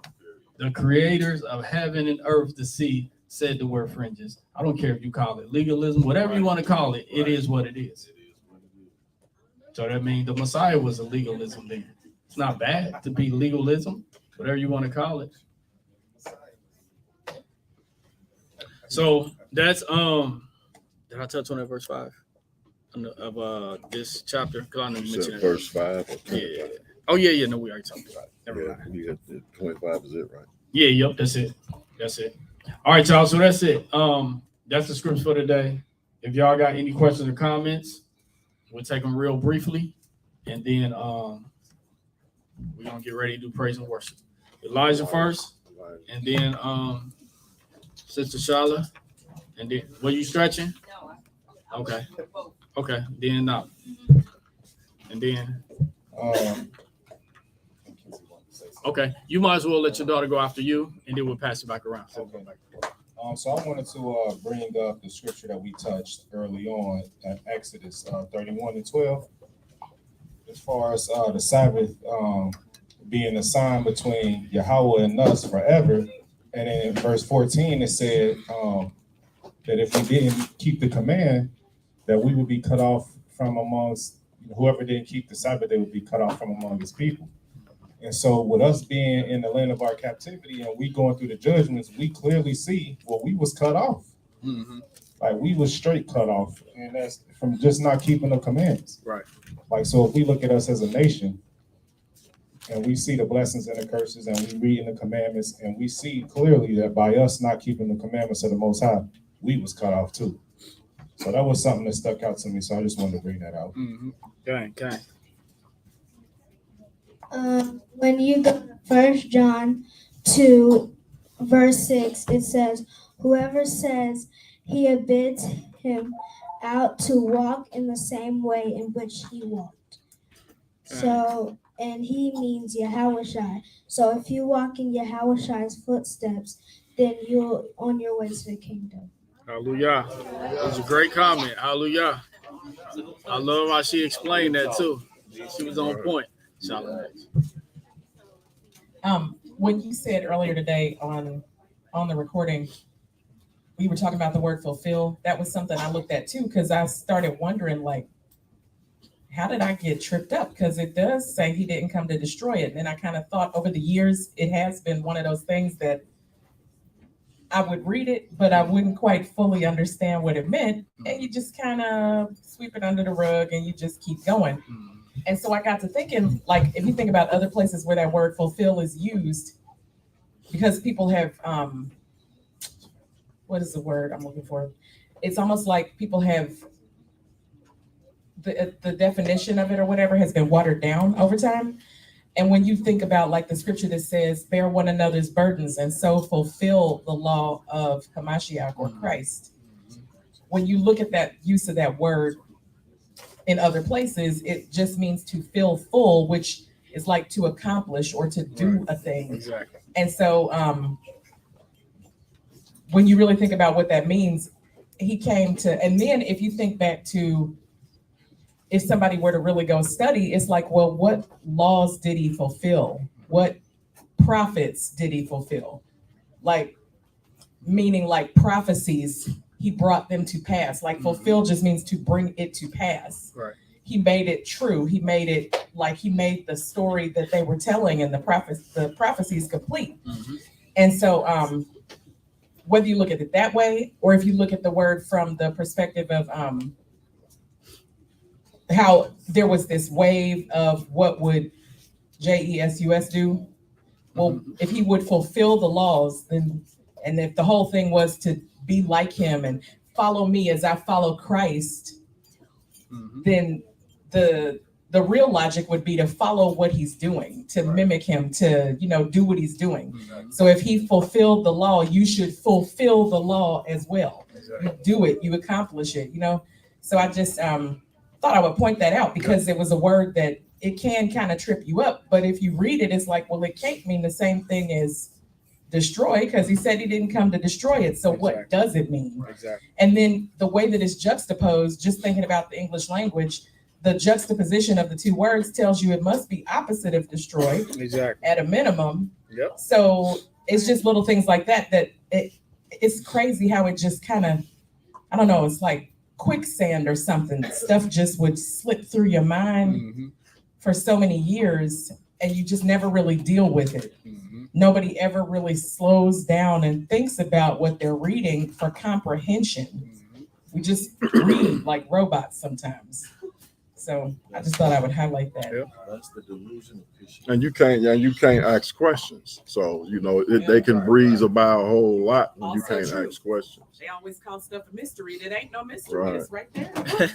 You just Crazy. ain't reading it. You said that ain't no mystery. But look, then after that, you might even think to ask a question, but by the time that organ started playing, and you forgot all about all of that. Organ play, you start dancing and jumping for the next 30 to 40 minutes, and then you go home feeling good, like I got taught the word of the Most High today, and you did. You know what I mean? You really did. Just got yelled at. Go ahead, sis. What you got? I was just gonna say, I just had a comment that this was a great lesson. Because for me personally, like Yahweh Shah has been something that I really like studying about and wanting to like learn more about him. And I like the fact how like he kept the what was it, the Feast of Tabernacles in secret, Dedication. like it was that deep for him, like, you know, so it just made it deep for me. Like I've been, you know, keeping a feasts for years, but it's like you would do it, but it might not feel that deep, like, but seeing the examples and seeing him do it or read about it, it just, you know, made it deeper for me. So that's all I was gonna say. Right. Nava and then Sierra. Shonda. Oh, yeah. That's her Hebrew name. Yeah. I think when you had said something earlier in reference to like nominations, when you say like we are the Israelites, and then when we're teaching people or speaking about what we're reading, and you said we read the same book, but they don't have an understanding. And it comes to a situation where I was having a talk, and it was like, I'm non-denomination. And I'm like, I said, but do you go to church on Sunday? Yeah. I mean, you know, and I'm like, okay, so you go to church on Sunday. That's not even the Sabbath day. So I'm like, so you read the same book, you don't have no understanding. I'm trying to explain to you what it is, what it's not, what you should do, what you shouldn't. But you like, well, I don't do what they do. Even though you quote unquote non-denomination, you're still doing what they're doing. You're not following the Most High, but you say, then it was coming, well, he loves everybody. I said, nope, that's wrong too. Like, you know what I'm saying? Breaking it down. It's like, what? Then it's like, oh, okay, well, thanks. And then it's like, next you know, they're just walking away and they think that, you know, they good and everything, like he was saying, like they're thinking with their own mindset. And he said, don't lean on your own understanding. So it's like, well, what are you doing? Somebody's trying to tell you something, but you can't go to your pastor and ask this pastor, like, you know, what is this? What is that? What is this? Because they're like, oh, it's this, it's that. Everything that we spoke of, they're going to say, oh, no, it's not that, it's this, you know. And it's like, read to understand for yourself, but go to somebody that can give you the explanations to break it down to your understanding so you can understand it, so you can read it correctly, not the way somebody else is teaching it. That's why we lost as a people now. Right. Yeah. Yep. Shalom, fam. Shalom, Imam. I've been listening on my device on the way here. Great lesson, awesome lesson. Sometimes we do need that reaffirmation that, you know, make sure that we believe what we think we believe. And just clearing up our understanding of what we think we already understand. My opinion on non-denominational is that of cowards. I don't want to be with you, and I can't understand to be with you, but I'm just going to stay in the middle just in case, you know, something falls right. But you have many non-denominational that celebrate all the traditions of man, Easter, Thanksgiving, all that kind of stuff, Xmas, Christmas, whatever you want to call it. But at the end of the day, if you don't stand for something, you'll fall for anything. And that's what's happening to a lot of Christians. You know, you don't want to do the work, but you're just going to stay in the middle. You don't want understanding because it's going to be too much work. That means you have to read on days that are not Sunday. Because I think the only time a lot of Christians open their Bible is when the pastor says turn to X, Y, Z. And once he gets the topic out, everybody close their Bible and listen very attentively. So you don't even know what you're standing for, but you have to find the truth. And once you find the truth, then you'll know what to stand on. Let me say this real quick before you go, sis. Non-denominational is even newer than the denominations. Baptists started about 200 years ago. Catholics, like they all give you a date. Non-denominational came after all of them by saying, I don't want to be a part of y'all denominations. So Moses, the prophets, the apostles, they wasn't non-denominational. They were just, it's more about action than about what you call yourself. You know what I mean? It's about what do you do? And I think y'all said it very good by saying that, yeah, you may call yourself non-denominational, but you're doing all the traditional things that the denominations do. Exactly. Christmas, Easter Sunday. So that's what you worship. Go ahead, sis. I just wanted to give a testimony in the lesson. It was good. I was listening. And just about what y'all been doing for me since I woke up in this truth. Joining Israel now and keeping the high holy days. I feel like that's the only thing that saved me, because they're like, nobody knows, but some people know that I got incorrect on the way to a high holy day last Sunday, and we missed like 10 trees, 4 telephone poles, and landed perfectly in this woman's driveway. And I know, like, sometimes I get up, I don't know whether to laugh or to cry, because the Most High has been having his hand on me so heavy with like just blessing me and keeping me. And we all had our fringes on, and we've been keeping these days. And the night before, the 2 boys that stay up the street from me, I never talk to them. And we pass each other all the time. We just say hi. But we stopped and we just talked for like 3 or 4 hours about the Most High. And it's like, I'm interested, and this is positive energy, and we need this. And I have suggested that they come talk to some of the ox here at the synagogue, because some stuff I couldn't teach, you know, some stuff I feel like I couldn't teach them, but I was explaining some things to them. And to hear them talking and how lost they was, I was like, I was that person at first, and somebody pushed down on me. And so it is so important to keep these holy days. And I'm just, every day, like, whatever was meant for bad, y'all turned it to good. Like, when my car getting wrecked, my dad gave me a car. You know, like, with my job, I was sad because my manager left.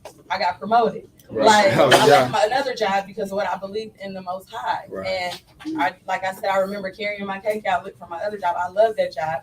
And I was like, I'm trusting in you, God.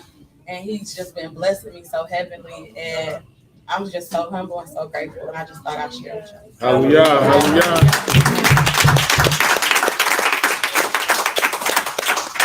It's a great testimony. I was so scared. and it was such a freak accident. Like it's in the road that nobody knew about, but all the neighbors in the neighborhood knew about this thing. Behind you, I will. And I went off the road, and the lady said most people hit the telephone pole or the mailbox. It's only one or the other. So I hit the mailbox, and y'all had to, like, even the guy who came and towed my car was like, how did you end up here? How did, like, he wanted to take pictures. He wanted to go back and forth, like, with how everything happened. And I was like, that ain't nothing but the Most High. Right. It's a y'all thing. You She want to showed me the understand. pictures. There was a tree here, a tree there. It's like the road drug me all the way down. She did like this. Man, wow. Right. See all them shaking trees. Boy, you up on eagle's wings. That's that Ruach shake. You said you had your fringes on. Fringes represent protection. Fringes mean protection. Most High was protecting y'all. Absolutely. Hey, well, we got one back right here. My man. No, I was gonna speak, but I went to you. Oh, okay. I got a quick testimony. And the energy in this room is good. It's good to see all y'all black people together. I don't see this. So I like that. And I'm nervous right now. But I guess I'll say I've read a lot of books, a lot of business books first, and then a lot of self-help books next. And I think it was preparing me for this. Because when I started reading this, I understood it. And it had me excited, it had me turned up. And a lot of that is big thanks to Q. He read it with me first. I'm like, I can't call this man every day. But I wanted to learn, you know what I'm saying? I wanted to learn, but I can't call him every day. And something in me just had me hungry for it, you know what I mean? Because I was already hungry for wisdom and understanding. So the other books was the first things that I went to. Not this. I don't think I'd have been able to understand it at first. But when you sat there and you broke it down to me, it made sense. A lot of people can't talk to me unless it makes sense. Like I'm not there. You gotta strike that nerve, and it's been struck. But yeah, that's my little testimony, and I think that that book tell you everything that you need to know. You need to know about business, it tell you about business. You need to know about your body, it tell you about your body. You need to know who you're dealing with, what people you need to be around, it tell you who you need to be around. Yeah, that's what I got.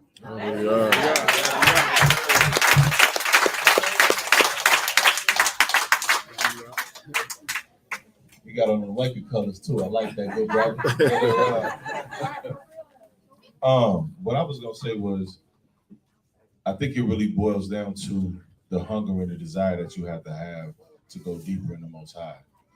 So for me, I was coming out of Christianity. I knew stuff was off.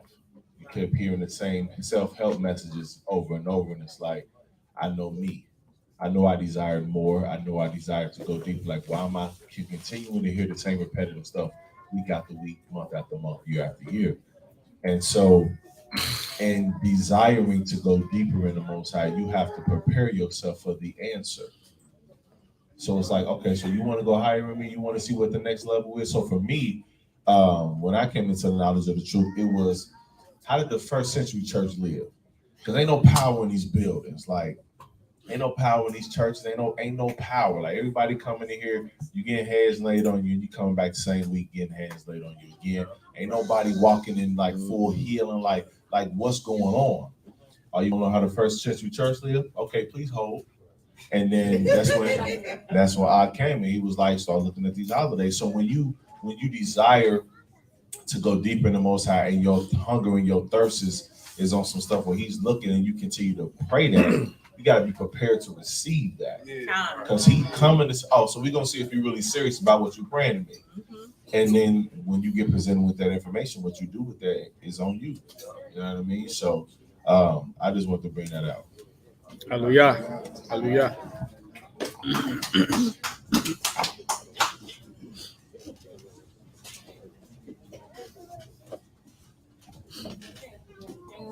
Shabbat Shalom, Israel. Shabbat Shalom. All right, so the tie-in lessons, the comments, and the testimony, and what brings us here today, and why other people don't understand it, because I was listening to Josh too while my kids had me running south from north. in Matthew, let me see. Oh God, it's so good. Where do I go? Matthew, is it 11? No, Matthew 13, verse, about the seeds. I'm gonna start at 8 and go to 11. But other fell into good ground and brought forth fruit. Some 100-fold, some 60-fold, some 30-fold. Who has ears to hear? Let him hear. And the Talmudim came and said unto him, Why speak you unto them in parables? He answered, said unto them, Because it is given unto you to know the mysteries of the kingdom of heaven, but to them it is not given. Message.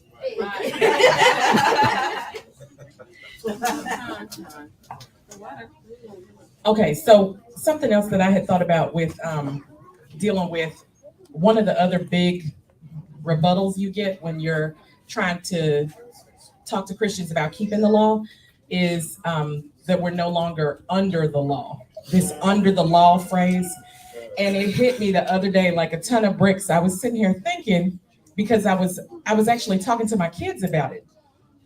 And the way that I saw it was, this is like the greatest trick that Satan has played. Because look at this. You can't find the 10 Commandments anywhere like listed in the New Testament. Like the list that we all grew up learning in the Christian church, right? That's what they go by. That's their commandments. Where are they? In the law. So we're scattered. You brought us over here into slavery. Y'all done imperialized us with this doctrine that says we're no longer under the law, but then you give us 10 that take us right back there under the law. So you're saying that you're not under it, and yet you are. And then you're asking, why they killing us? Why they doing us like this? Because y'all under the law still, and you might want to try and follow some more of it. Just saying.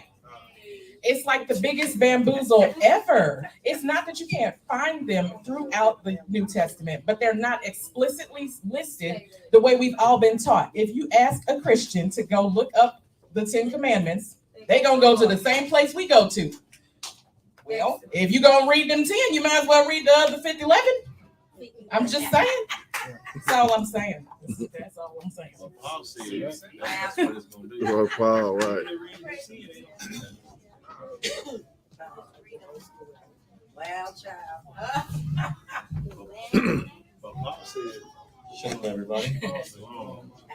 I just wanted to add on what you was talking about, like, because a lot of Christians do talk about that. I have a Christian friend that does talk about that, and that's just from misunderstanding what's going on in Galatians.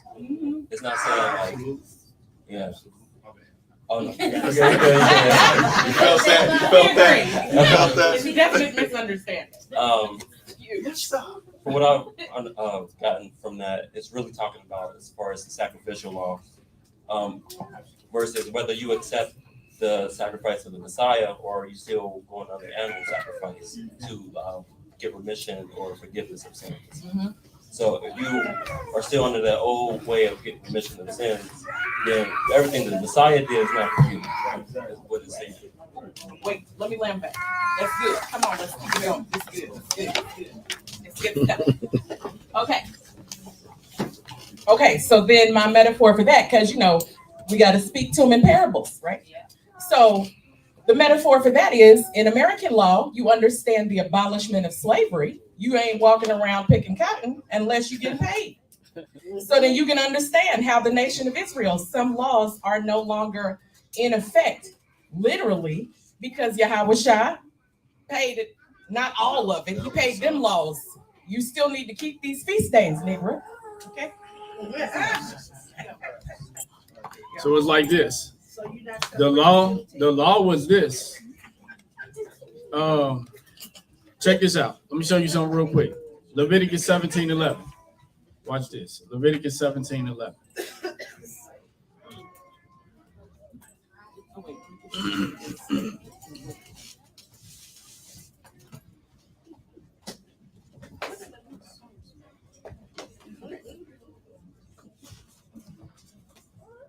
When you get it, I can read it.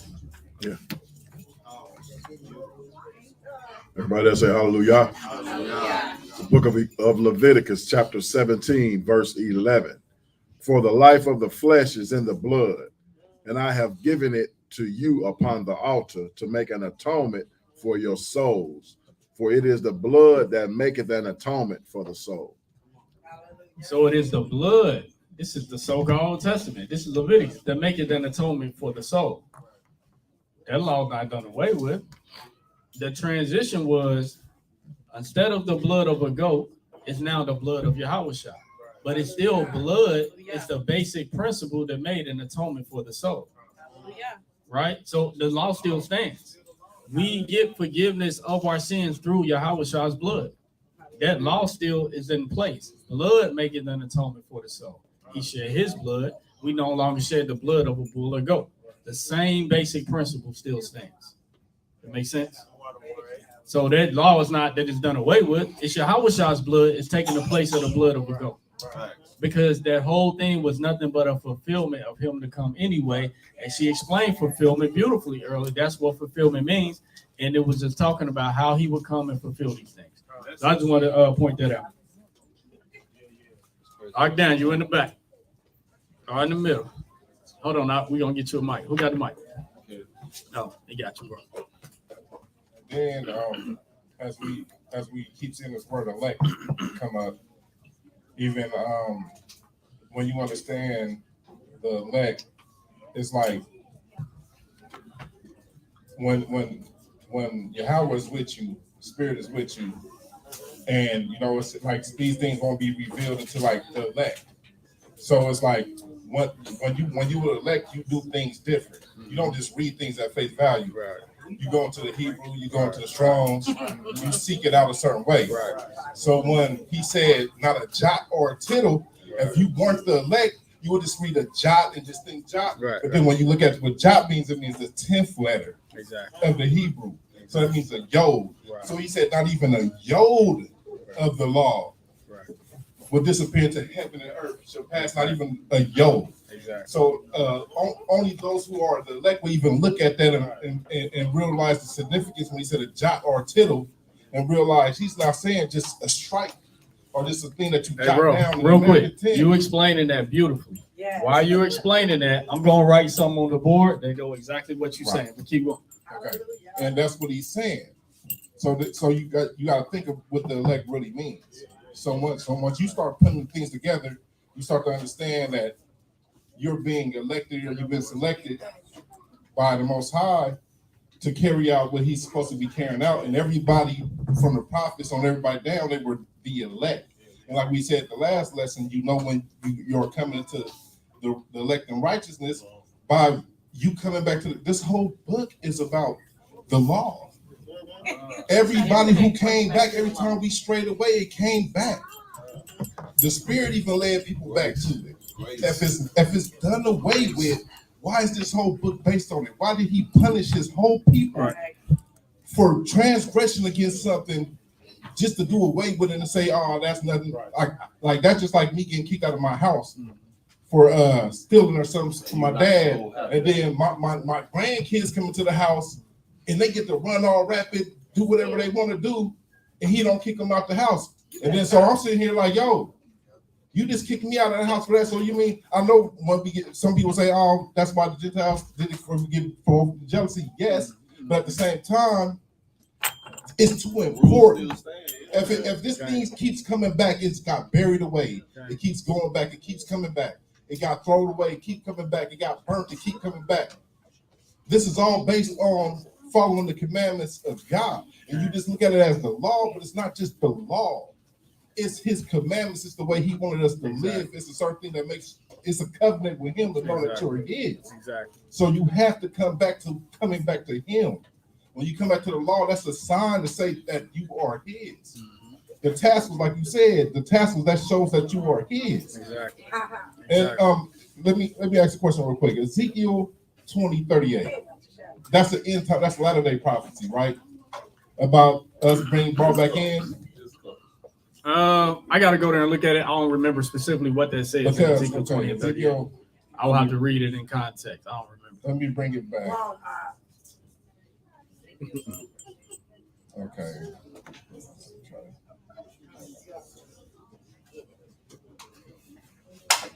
Ezekiel 20:38.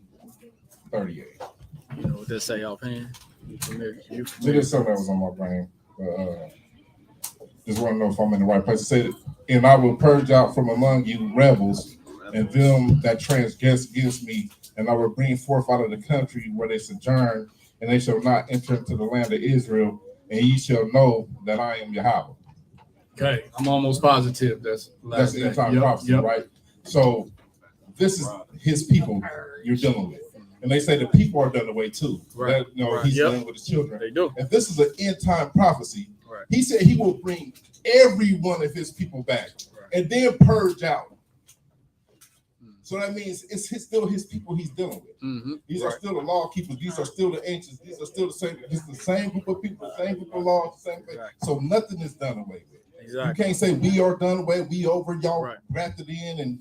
But when this whole book is based on three things for real: his people, the law, and following him.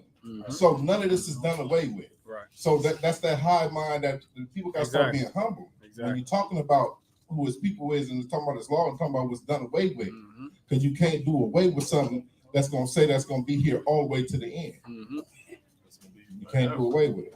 Absolutely. Hallelujah. Hallelujah. Hey, so like he was saying, when he mentioned the Messiah said, think not that I came to destroy the law nor the prophets. I came not to destroy, but to fulfill. For verily I say unto you, not one jot or tittle shall in no wise pass from the law. I'll put this on the board to show you an example of exactly what the Messiah was saying, right? He said, not one jot or tittle shall in no way pass from the law until all be fulfilled. This is what that means. Here is one law written in ancient Hebrew. This is what he was saying. This is a law written in ancient Hebrew. You'll find this law in Exodus 20:8. In English, it says, remember the Sabbath day to keep it holy. Here's an example. Zakawar means to remember. We're going to say this like all of you. Yawam, this is the word for day. HaShabbat, this means the Sabbath. La Kodeshwa, this means too holy, right? Now, as he said, one jot means a yod, which is the 10th letter of the alphabet. Here's the 10th letter. The Messiah is saying, out of this whole law, you can't even erase one yod. But they erasing whole laws. He said, don't even erase just this one letter. When it said not one jot, that's one yod shouldn't be erased from this whole sentence. This is what he literally saying. Don't even erase this one letter that I just erased here. Right? But they throwing out everything. Like, we keep Passover. They like, forget Passover. We keep it Easter. We keep it Feast of Unleavened Bread. They been forget eating unleavened bread. We gonna do Lent. Like they went way farther than erasing one yod. They just threw the whole law out the door. But that's to put it in context. This is what he was saying. In the English form, it would be like this. It would be like him saying, say if I wrote it in English. Yeah, hey, you got erase one yod. Hold on. I got it right in English though. Check this out. In the English form, we will understand it to say this. You know how people say, if you do something to dot every I and cross every T, that's what he's saying. Like, don't mistake to do anything. You know what I mean? If you write a sentence and you got the word it there, but you forget to cross your T or whatever. Like in elementary school, they would have got on you about that. Like, you got to cross this T. You know, that's what he's saying pretty much. So, not one jot or tittle. That's what he's saying. Dot every I, cross every T. Don't remove nothing from the law, not even one letter. Of course, don't remove a whole law, but don't even remove one letter from the whole entire law. That's what he's saying. And the letter tet, when he said not one jot, that's the letter yod. When he said not one tittle, the tittle is the letter tet, which is I think that's the 9th letter. It's Alat, Bet, Kamel, Dalet, Hey, Waz, Zayin, Chet, Tet. Yeah, Tet is the 9th letter. Yod is the 10th letter. Make sense?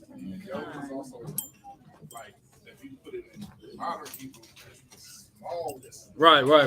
So he said not even small. Right. The modern Hebrew just look almost like a little comma that's up there. Yeah, it's real small. The smallest looking letter. Anything else before we get ready to sing praise and work? You got go ahead, sis. The verse that you happened to write was a really good example of what we also see in Genesis 1:1, where they literally remove the Alpha and Omega that they call we would say Aleph and Tav, or Tau, but what they say Alpha and Omega. So it's like, oh, we don't know how to translate that. We just gonna get rid of it. So it's just so ironic again, because I remember being taught that he was there in the beginning, but you literally can't prove it unless you put the letters back. You can't. I gotta write it for your the people own teaching, because some people in here, probably more than half of the people, don't know what you're talking about. But go ahead. So it's just ironic, saying like you literally removed Christ from the beginning and the book. You removed him. That's not even replacement theology. You wrote the Messiah out of the book. That's what they do. Like Alexa, play gone, deleted. And so it's just like, it's just super ironic, because I just remember growing up being taught that you know, he was there in the beginning, and the answers you get are very nebulous. You know, we'll understand it better by and by, and this is where you just have to have faith. Nebulous, very nebulous, just ethereal. Like, check this out, sis. Googly-boo. I want you to go back to what you said about Genesis and removing the Messiah in Genesis, so we can explain to the people what we're talking about. Hey, Haron, can you fact check my writing? Genesis 1:1. Did I spell everything right?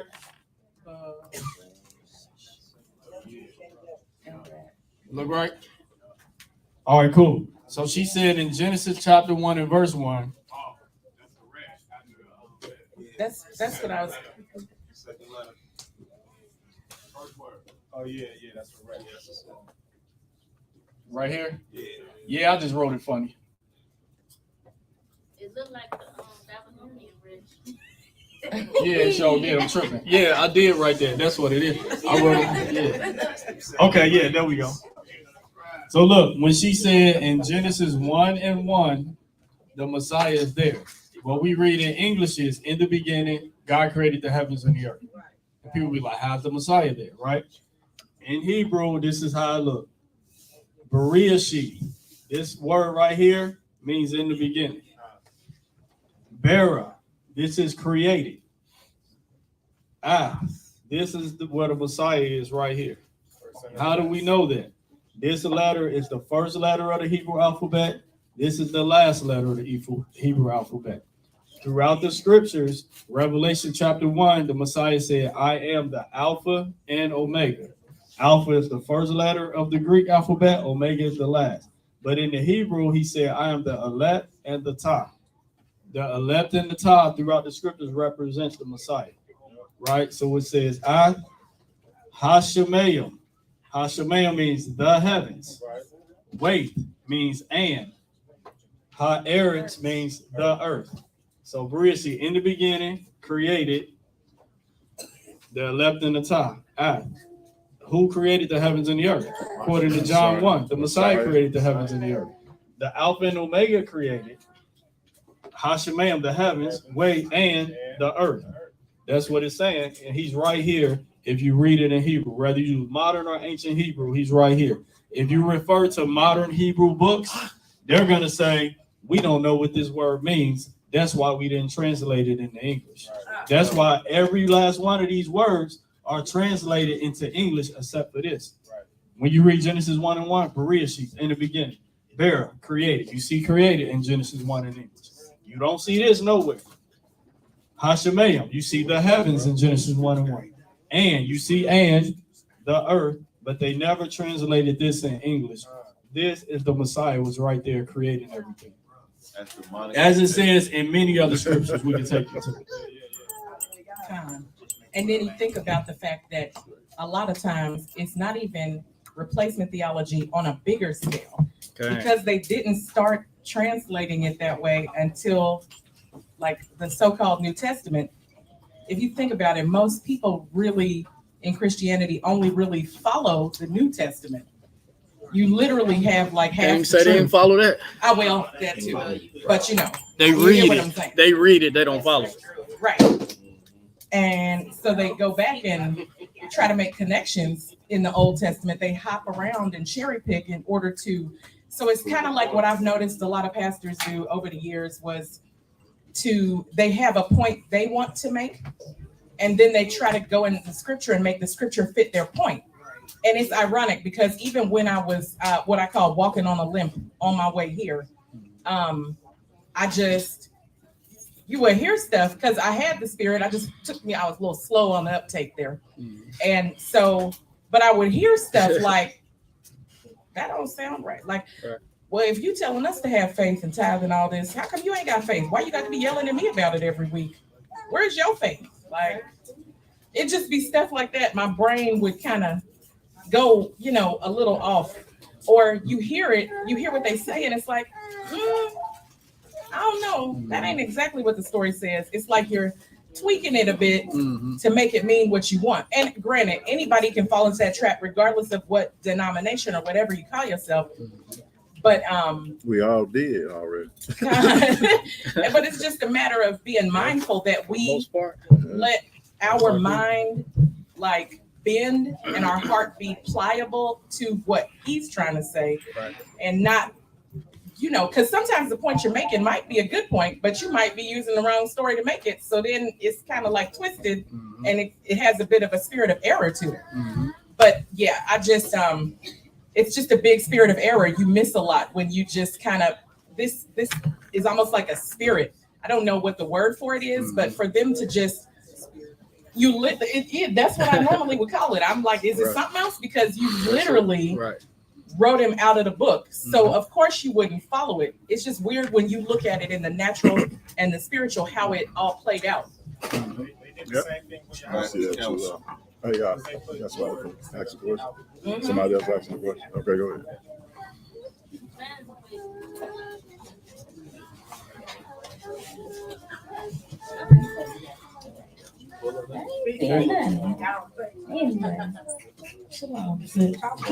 Okay, so I was listening to Shala. So she's saying how they wrote them out. You told how they did it in the scripture.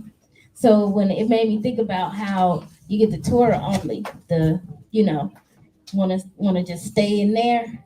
And I had I tell me one time that he wanted to prove to me why, the Messiah isn't so. I listened. Thank y'all, I'm rooted. Okay. I listened and I said, well, in Exodus, I used the book that he was referencing, the Torah. I said, well, in Exodus, I see him all through it. I see the Messiah all through it. He said, you do? I said, you don't? I said him all through it. So even though they could try to take it out, it didn't matter because they weren't thinking, they didn't have the spirit. Y'all knew that they were going to remove, they was going to do this, that, and the third. But he knew that his Ruach was going to tell his people who he is. Hallelujah. About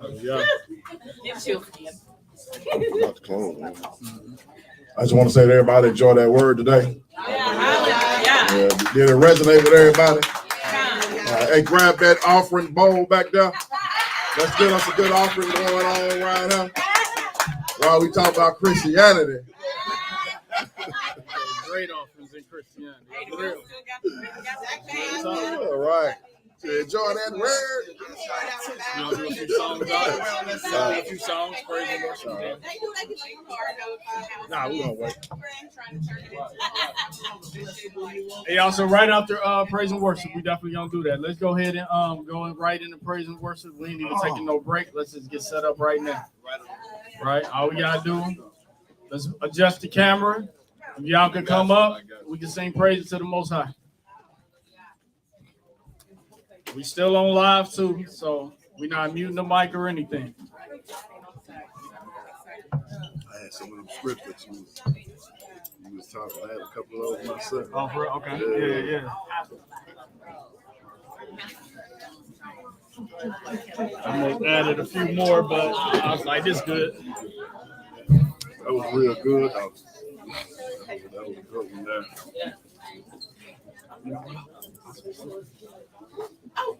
Good, bro. Yeah, he probably felt it.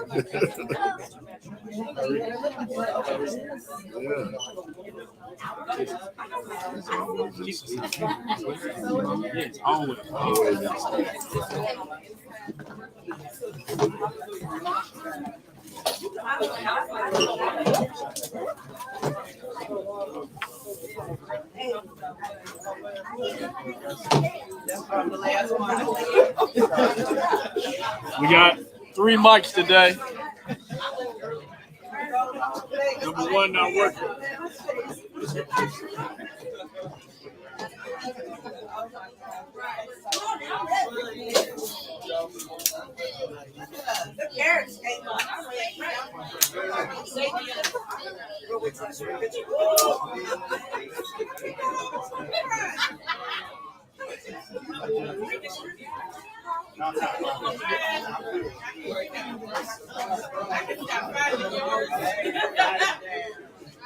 I just about what's way up.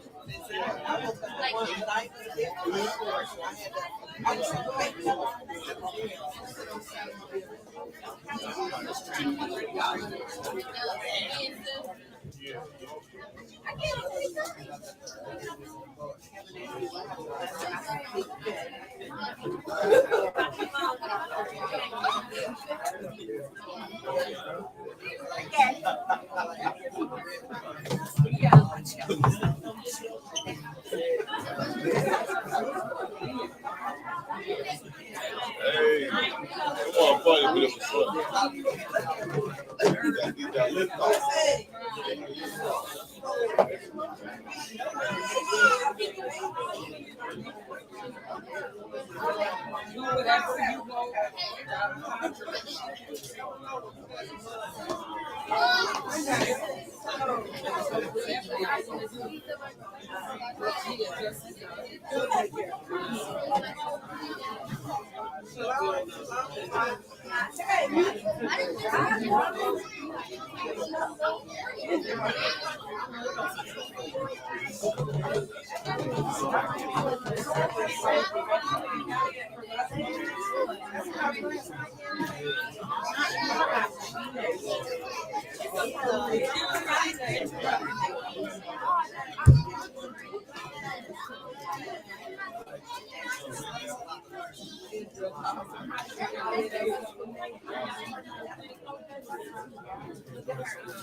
Just pull up Flesh for you. Wait, can y'all? Oh no. No, we can't.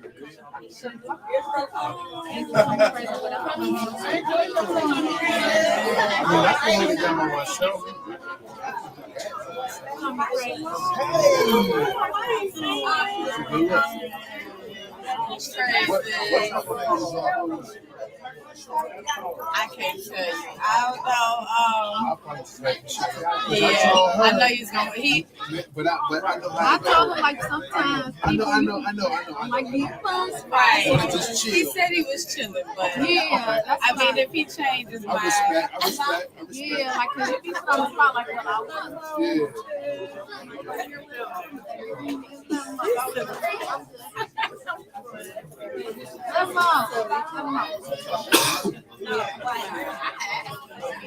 Now, if you already know he came with that intention, I ain't gonna. Yeah, like, Yeah, it's cool. It's cool. It's cool.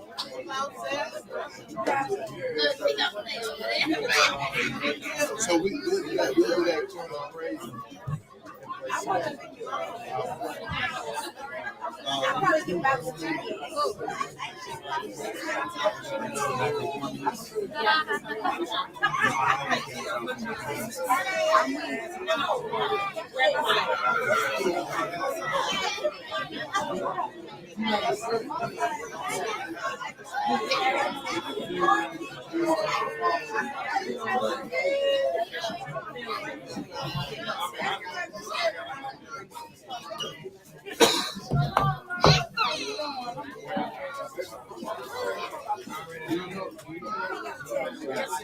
The fact that you feel like you don't is your problem. always does that. I like to be All of us. Oh, okay. All right, because you know we miss one today. I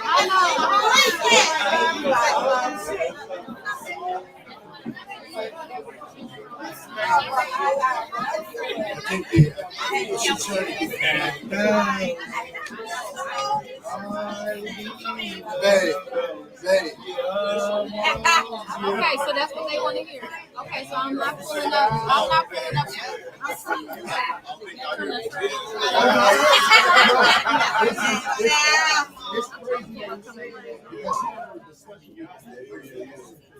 No, I don't. No, I don't. So, I was gonna say,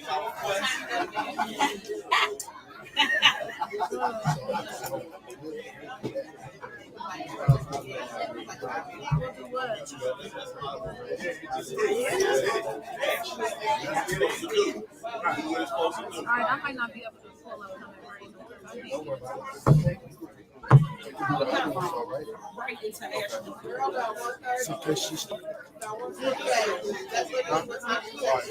No, what's the sheet?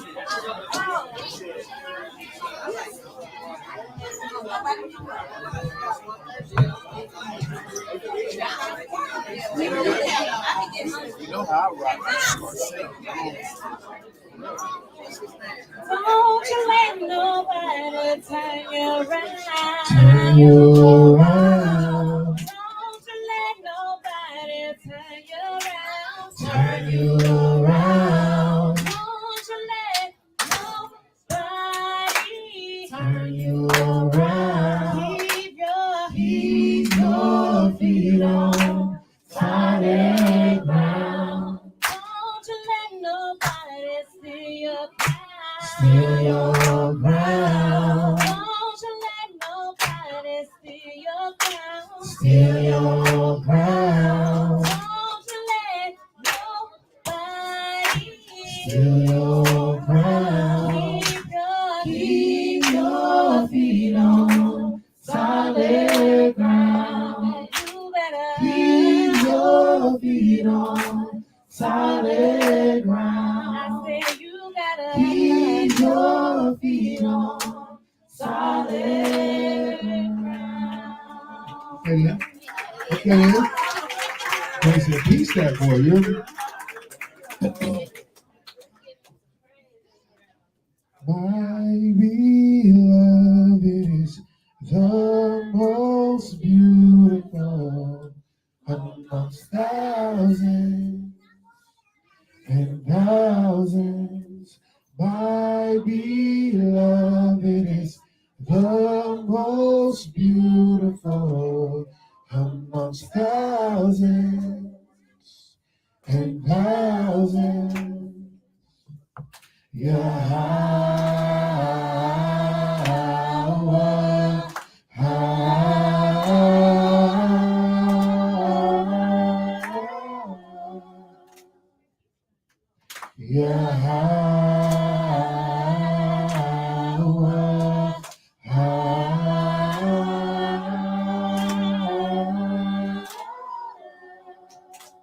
My beloved is the most beautiful amongst thousands and thousands. beloved is the most beautiful amongst thousands and thousands. Yahweh.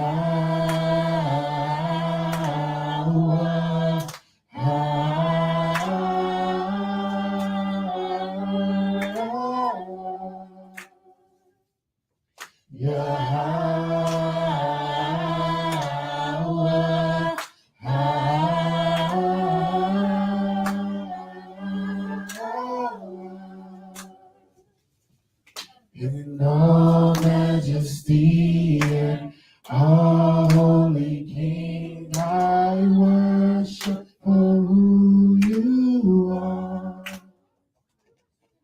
In all majesty and all holy King, we worship for who you are.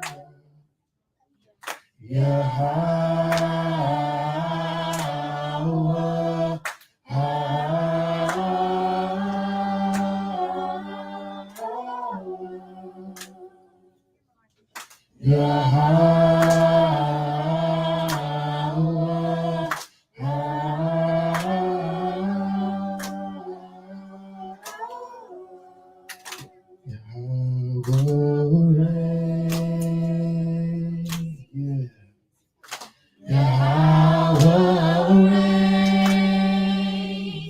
Forever, your kingdom reigns.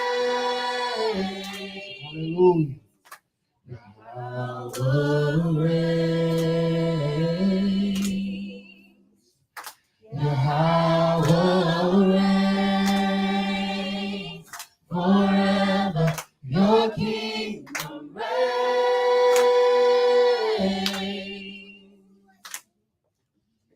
Yahweh.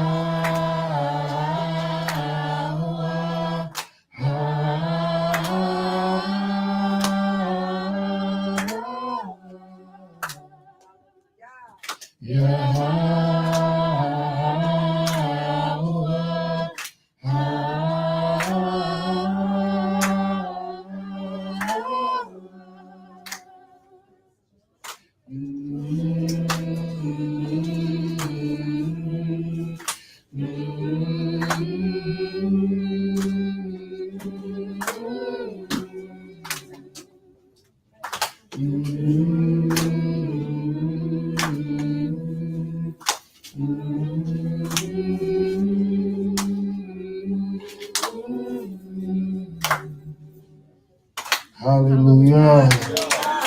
Hallelujah.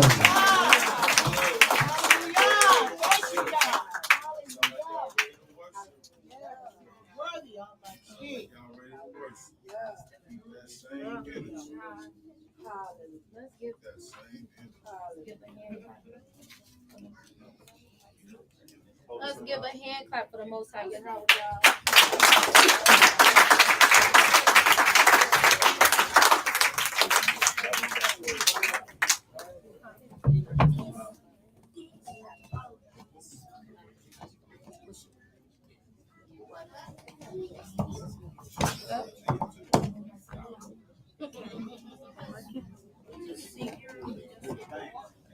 What? Give me the other one. I want the other.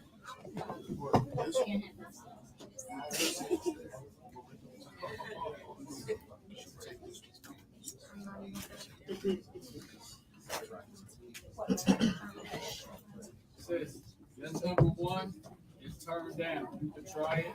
When you turn it up, but it might be a lot of static because it's on a different frequency. Oh, okay. I can't do that.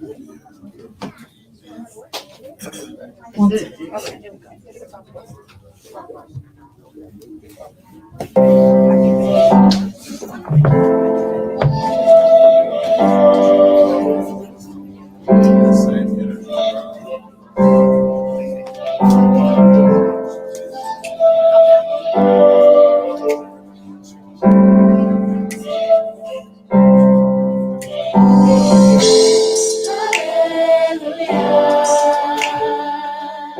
So wonderful.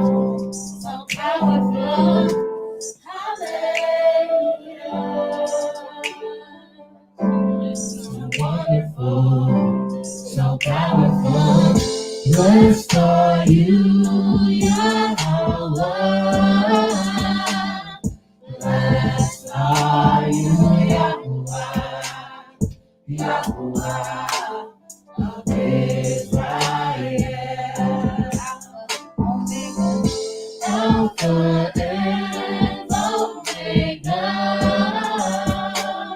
Blessed are you, Yahuwah, Yahuwah of Israel. Hallelujah. So wonderful, so powerful. Hallelujah. So wonderful, so powerful. Blessed are you, Yahweh. Blessed are you, Yahuwah, Yahuwah of Israel. Hallelujah. So wonderful, so powerful. Hallelujah. So wonderful, so powerful. Forever, forever. Blessed are you, Yahuwah, Yahuwah of Israel. Alpha and Omega.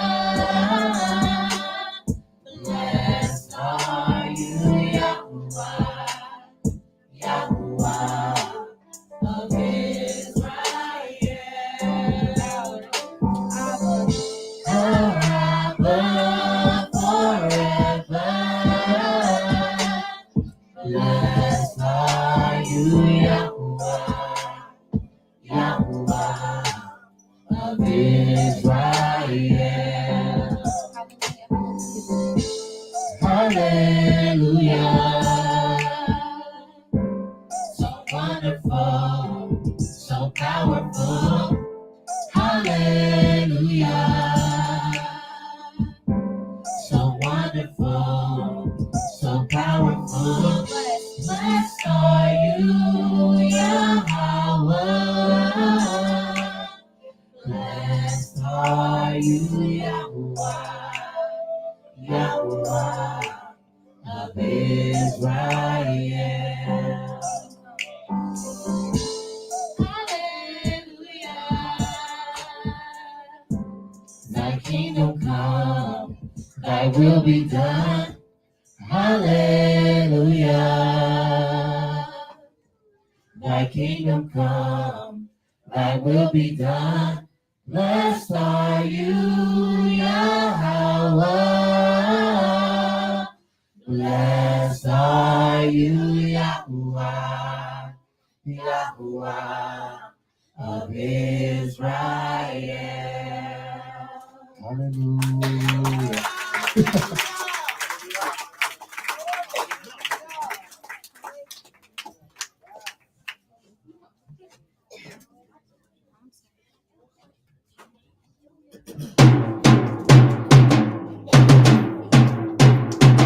Hey.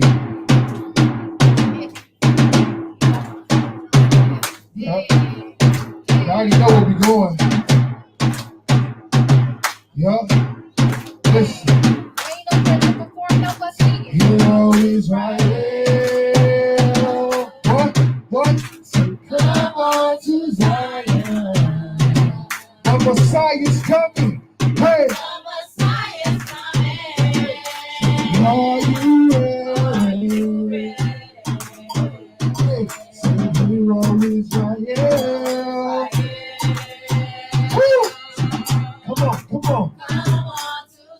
Yahweh Shah HaMashiach in all power and glory. Right? Hey, are you ready? Woo!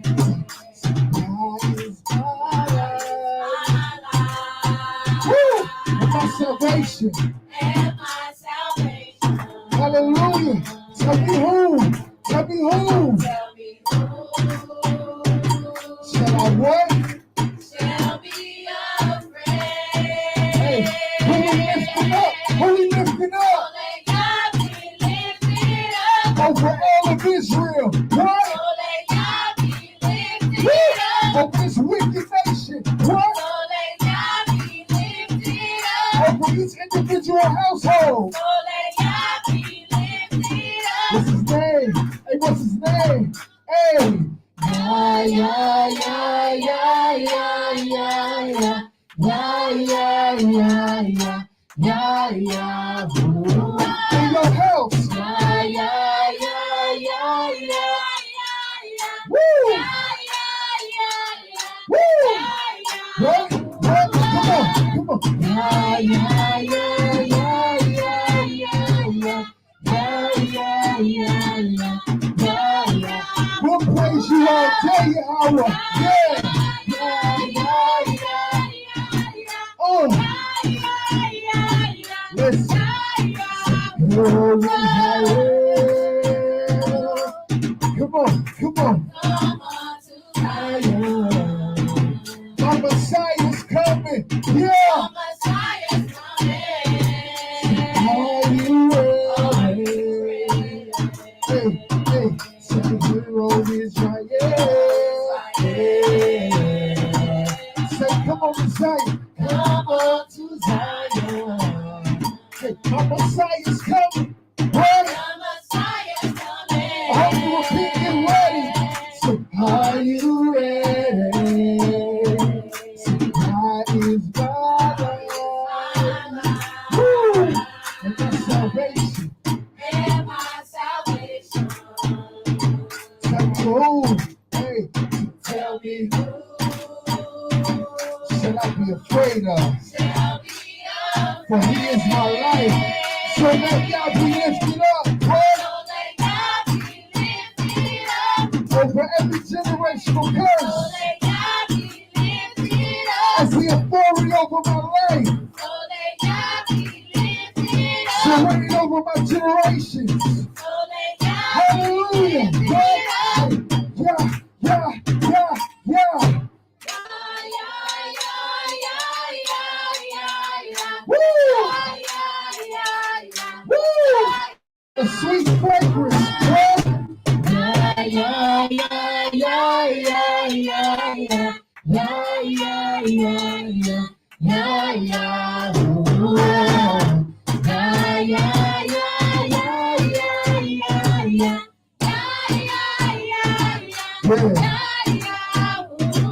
Yeah, come on. Yeah, yeah, yeah, yeah.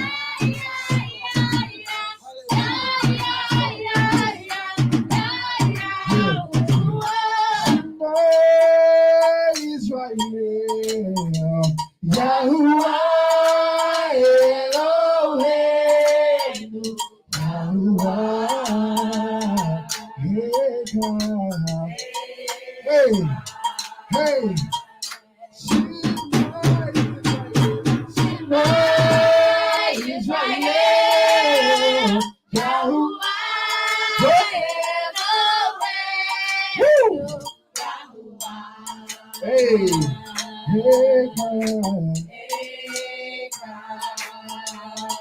Yeah, yeah, yeah, yeah, yeah. Hey, yeah, yeah, yeah, yeah, yeah, yeah, yeah, yeah, yeah, yeah, yeah, yeah, ooh, yeah, yeah, yeah, yeah, yeah, yeah, yeah, yeah, yeah, yeah, yeah, ooh, yeah, yeah, yeah, yeah, yeah, yeah, yeah.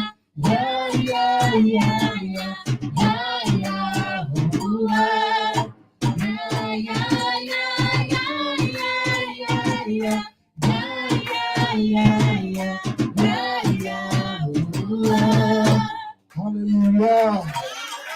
We lift the name of Yahweh above all names. Woo! Thank you. Hallelujah.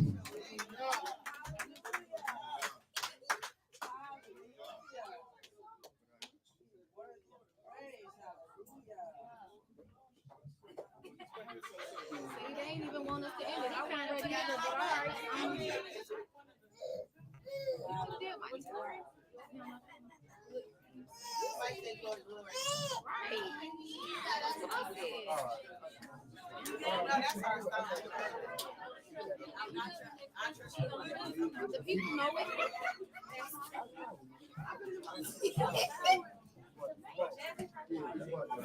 Y'all should have said it wasn't ready for it to be open. It is a power. Yeah. This is what we gonna pop out. I ain't got no choice.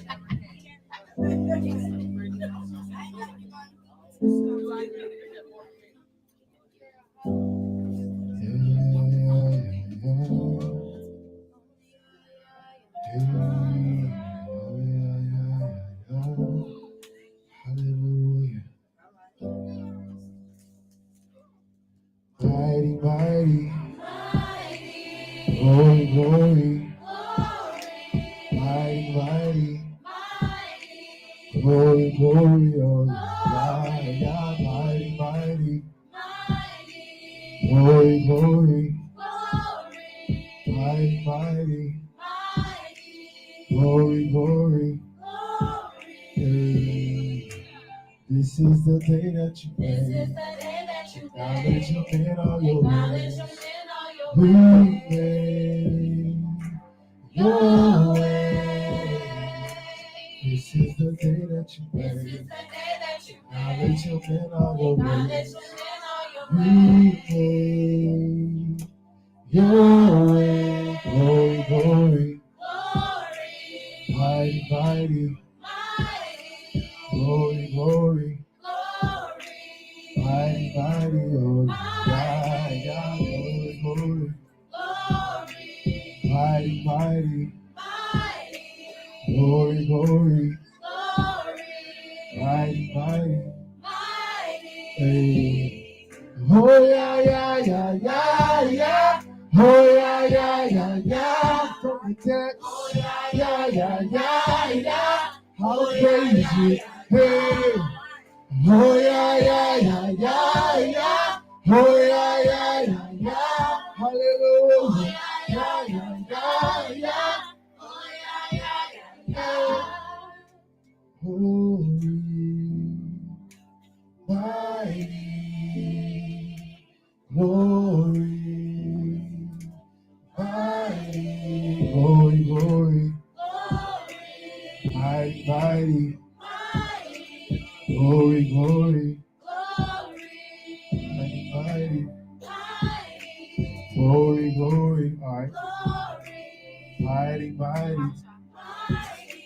glory, glory, hey, yup, listen, thank you for sending your son, and let's not let your kingdom come, your son, kingdom come, thank you for sending your son, let's not let your kingdom come, to your son, Yahweh is mighty in glory, mighty in glory, mighty in glory, mighty in glory, mighty in glory, mighty in glory, mighty in glory, mighty in glory. Oh yeah, yeah, yeah, yeah, yeah. Oh yeah, yeah, yeah, yeah. You worthy. Hey. Oh. All righteousness. Hey. Hey. We love you. Hallelujah. Hey. Oh yeah, yeah, yeah, yeah, yeah. Lift it up. Hallelujah. Oh yeah, yeah, yeah, yeah, yeah. Oh yeah, yeah, yeah, yeah. You worthy. Hey. We love you. Hey. Oh yeah, yeah, yeah, yeah.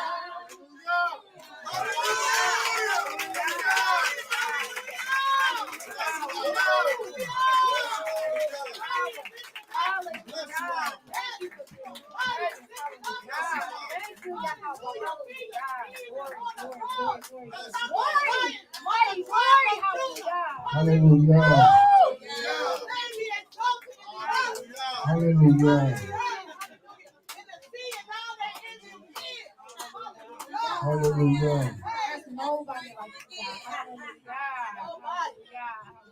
If you knew or never been to Israel now and experienced worship, we like to really tap into the presence of Elohim. So y'all gonna have to bear with us.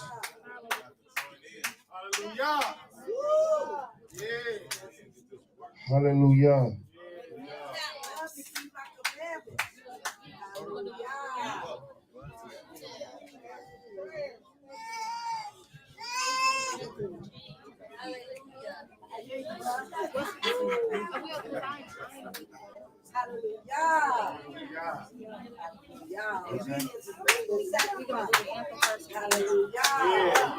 All right, so I can't sit down all mushy like that. We're gonna have to turn up before we close out. I'm sorry, because I'm gonna be in my feelings for the rest of the Sabbath. So we're gonna have to turn up real quick. I'll be here prostrate somewhere, man.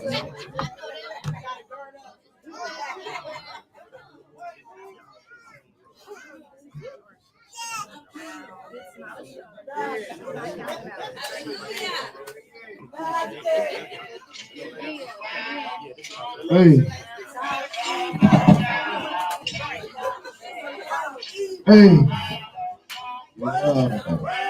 Keep the children from the front row, please. I'm not trying to stop on nobody.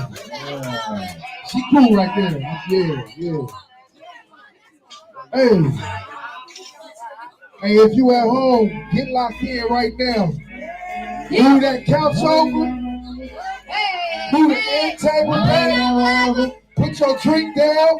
Hey, what? Who's scared? What? Hey, who's scared? What? Hey, who's scared? And the more you say it, Let go. the truer it becomes. Talk to him. Let go. Hey, who's scared? I ain't never fear nothing but your house. Hey, who's scared? I ain't never fear nothing but your house. Hey, who's scared? I ain't never fear nothing but your house. Hey, who's scared? I ain't never fear nothing but your house. Hey, who's scared? I ain't never fear nothing but your house. Who's scared? I ain't never fear nothing but your house. Hey, who's scared? I ain't never fear nothing but your house. Hey, who's scared? I ain't never fear nothing but your house. God cover Israel. God cover Israel. God cover Israel. God cover Israel. God cover Israel. God cover Israel. God cover Israel. God cover Israel. God cover Israel. God cover Israel. God cover Israel. God cover Israel. God protect Israel. God protect Israel. God protect Israel. God protect Israel. God protect Israel. God protect Israel. God protect Israel. God protect Israel. God protect Israel. God protect Israel. God protect Israel. God protect Israel. Hey, who's scared? I ain't never fear nothing but your house. Hey, who's I scared? ain't never fear nothing but your house. Hey, who's I scared? ain't never fear nothing but your house. Hey, who's scared? I ain't never fear nothing but your house. Hey, who's I scared? ain't never fear nothing but your house. Hey, who's I scared? ain't never fear nothing but your house. Hey, who's scared? I ain't never fear nothing but your house. Hey, who's I scared? ain't never fear nothing but your house. God cover Israel. God cover Israel. God cover Israel. I said, God cover Israel. God cover Israel. God cover Israel. God cover Israel. God cover Israel. Turn it on, let go. God cover Israel. God cover Israel. God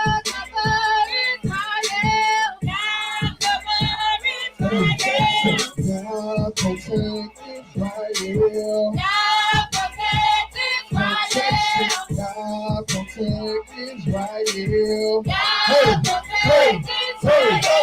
God protect Israel. God protect Hey, Israel. please, God protect Israel. God protect Israel. God protect Israel. God protect Israel. God protect Israel. God With everything in protect your body. Israel.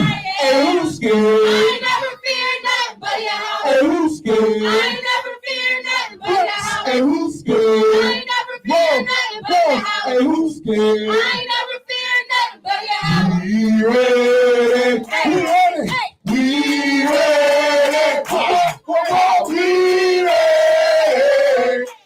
For Yah. We ready. We ready. Hey, we ready. For Yah. Hallelujah.